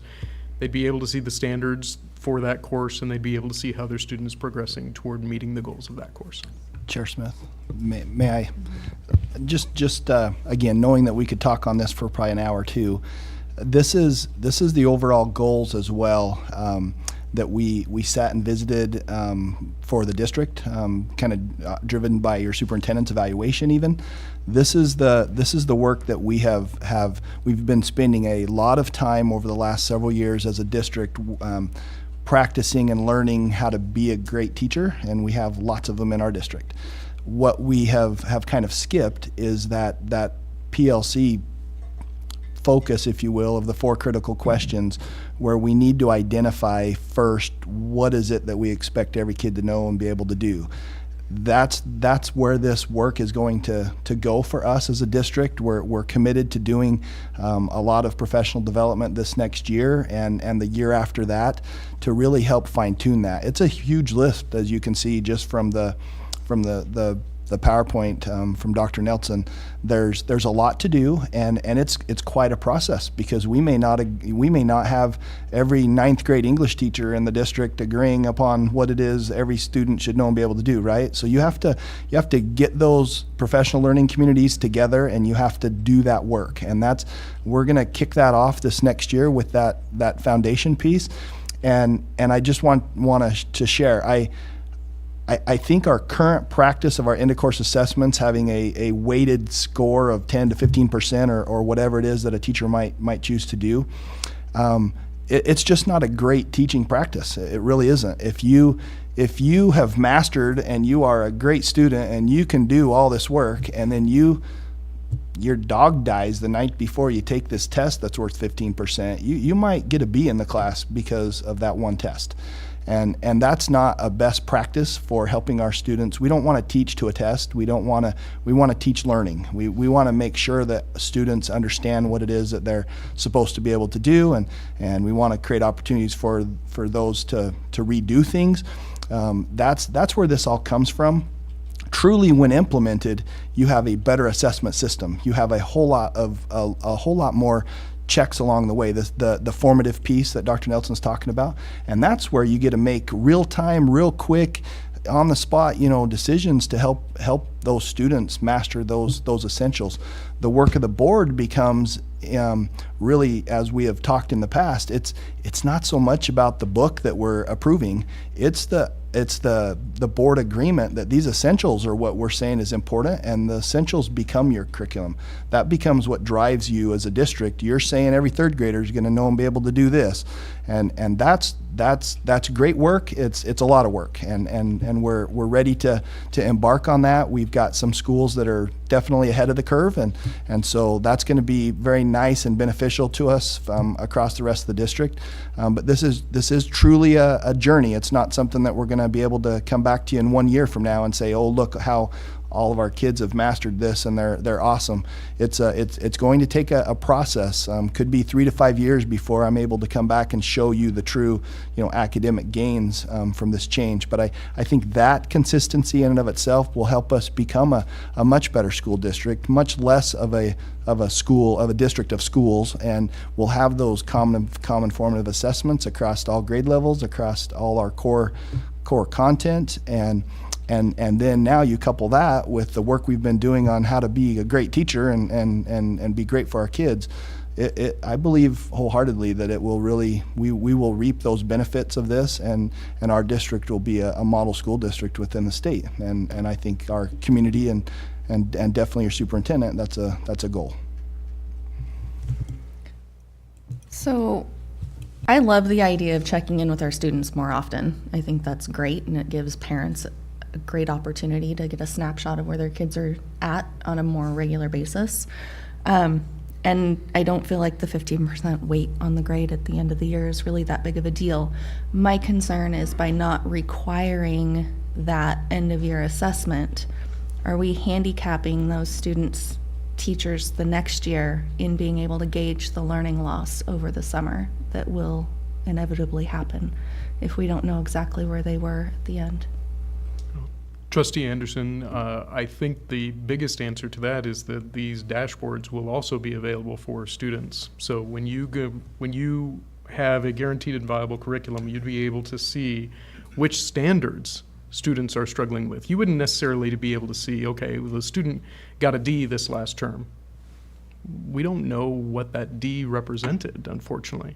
What that teacher now will be able to do is to see all of the standards from the courses previous. They'd be able to see all of those measures along the way and be able to really tie in and continue that learning that happened over the previous year.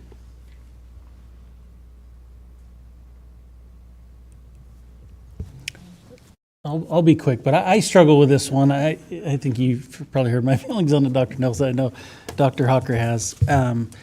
Because I view these as maybe twofold. One is a measure of the student and what have they retained, right? Because it's one thing to study a unit and be prepared for that unit, but what do you remember after that, right?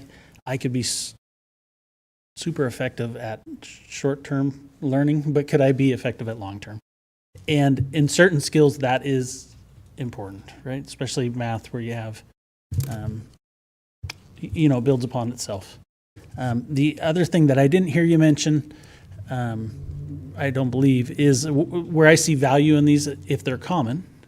And I think at one point, end of course assessments used to be common in our district, at least on a more broad scale than they are now, is there's value to the system or the district for us to look at ourselves and say, okay, where are we really excelling with this standard, or where are we missing the mark? And boy, in this classroom or at this building, they're not getting enough of, whatever the standard is. We're doing something wrong here. Or, wow, they really nailed this in this classroom or this building. What are they doing right? Or what are they doing here that the students are grasping it so well? And that we can share that information. So that's where I see the value. I know it could be there with formative assessments as well. It may be even greater so because it's going to be more defined at the unit base. I worry about the timeline. And I know education of 11,000 kids, it's slow to change. Trust me, I've learned that in 7 years on the board. It scares me just to say, okay, well, we're not going to do that. And hopefully we start, we get there in 3 years. Well, are we just forgetting about the kids for 3 years? I don't know. That scares me a little bit to go totally away from it. Granted, I think we've made exceptions the last 2 years because of COVID. We have put a pass on this rule, I think. I don't know if we did this year. The year before and the year... Not for the current year. Right. So 1920 and... 2021. Yeah. Thank you. Trustee Morserow, if I may address your first question about bankability. That does not necessarily mean over the course of time that, well, you've mastered this standard back in September and we're not going to revisit it. Our teachers will have access to a bank that they can use to bring back content in as part of these common formative assessments as well. Certainly, again, we're going to have a wide variety of resources available for our teachers. The other challenge that you mentioned is that timeliness. Right now, most of our assessments are delivered on paper. So for us to be able to look back and say, well, how many students missed question 13 is difficult even in a classroom level. This is going to be timely, effective, and efficient for us to deploy those resources even quicker. One last question, then I'll be done. And I'm going to ask Ms. Groutman because she's in the back. But I don't expect you to get up. You can just tell me and I can repeat it. But in our curriculum management plan or our curriculum guides, kind of the new format that you worked hard on, particularly around secondary math, is the one I think of. Aren't formative assessments, common formative assessments, part of those plans? Okay. That is our starting point. We will be taking those teacher-developed items, building those banks together, and then working with our teaching staff to administer this fall. Can I ask one quick question? So when students are taking these assessments along the way, is there pressure behind them to do well on those assessments, or are they just having the sense that this is just a check-in? Because I've heard that even in my own house. Oh, that was just a check-in. I don't need to worry about it. I like a little pressure. Because I do, because they're gonna face pressure in worlds that they have to work hard for something, and so where's that balance? Because I don't like hearing from my students that, oh, that was just check-in, didn't really matter, now they're on to the next thing. Yeah. To me, the answer is right back here. We have to create meaning about the work that we do. Students need to understand why we're administering them, what they mean, and how we're going to use them. I agree with you. If for whatever reason we provide an assessment for the purposes of providing assessment to enter something into a gradebook and move on, we're doing it wrong. The intent of it is to say, here are the building blocks for you in this course. Here's why the work that you do matters. And then ultimately, yes, grading down the way should reflect a student's ability to master the content in that course. What do you, Dr. Harker, what do you need from us on this? This was for information, so Well, I guess what I wanted to know is whether or not there's, 5 trustees that are staunchly against this procedure, because this is an administrative procedure, so it's not a board voted upon, action item. But obviously you don't want your administration doing things that you're not okay with and that you're not supportive. So I really wanted to use this work session just to kind of hear comments. This is the direction that we're planning to go at this time. We've been laying this groundwork for the whole year as well. There's a lot of work to do here. We have not begun truly even identifying most of those essentials, and really our emphasis is going to be on that PLC process as we do this work. So there's a lot to do. I would also just venture out to just say, even with this change in this procedure for this next year, you've heard Dr. Nelson, share that we just don't really have the commonality amongst any of our formative assessments across the district today. And so whether the teachers continue those, it's a great practice as a teacher to always give a summative exam, some sort of an assessment. But oftentimes those teachers, a good practice is to use that for yourself. It's to help you as a teacher say, oh, well, I had 95% of my kids get this. That's good. But, oh, wait, I had 10% of my kids or I had 90% of my kids that really bombed question 3 and 10. I didn't do a good job, teaching that. I need to go back and redo that. Those are very powerful. And so that practice is certainly always going to be encouraged, and it's a good practice. It's a best practice. So I don't see that we're gonna see significant differences and changes now. As Dr. Nelson said, we have classrooms that are doing portfolios or project kinds of things as their final, summative eval. We've not set any consistency in the past anyway.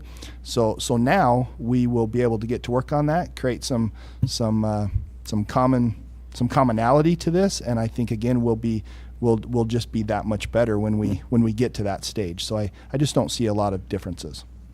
One question I have is, I believe our policy right now says that if you have more than 5 unexcused absences, you don't get credit for the class unless you pass the end of course assessment. So that might need revision if we're revising the end of course assessment process. So I think it's higher than 5, the threshold, but it's 9. Yeah, 10 is where the trigger comes. At any rate, we have a number where the end of course assessment steps in, right? And so, yeah. Yeah, that was inherent in when the end of course assessment was a competency exam. We can certainly look into that.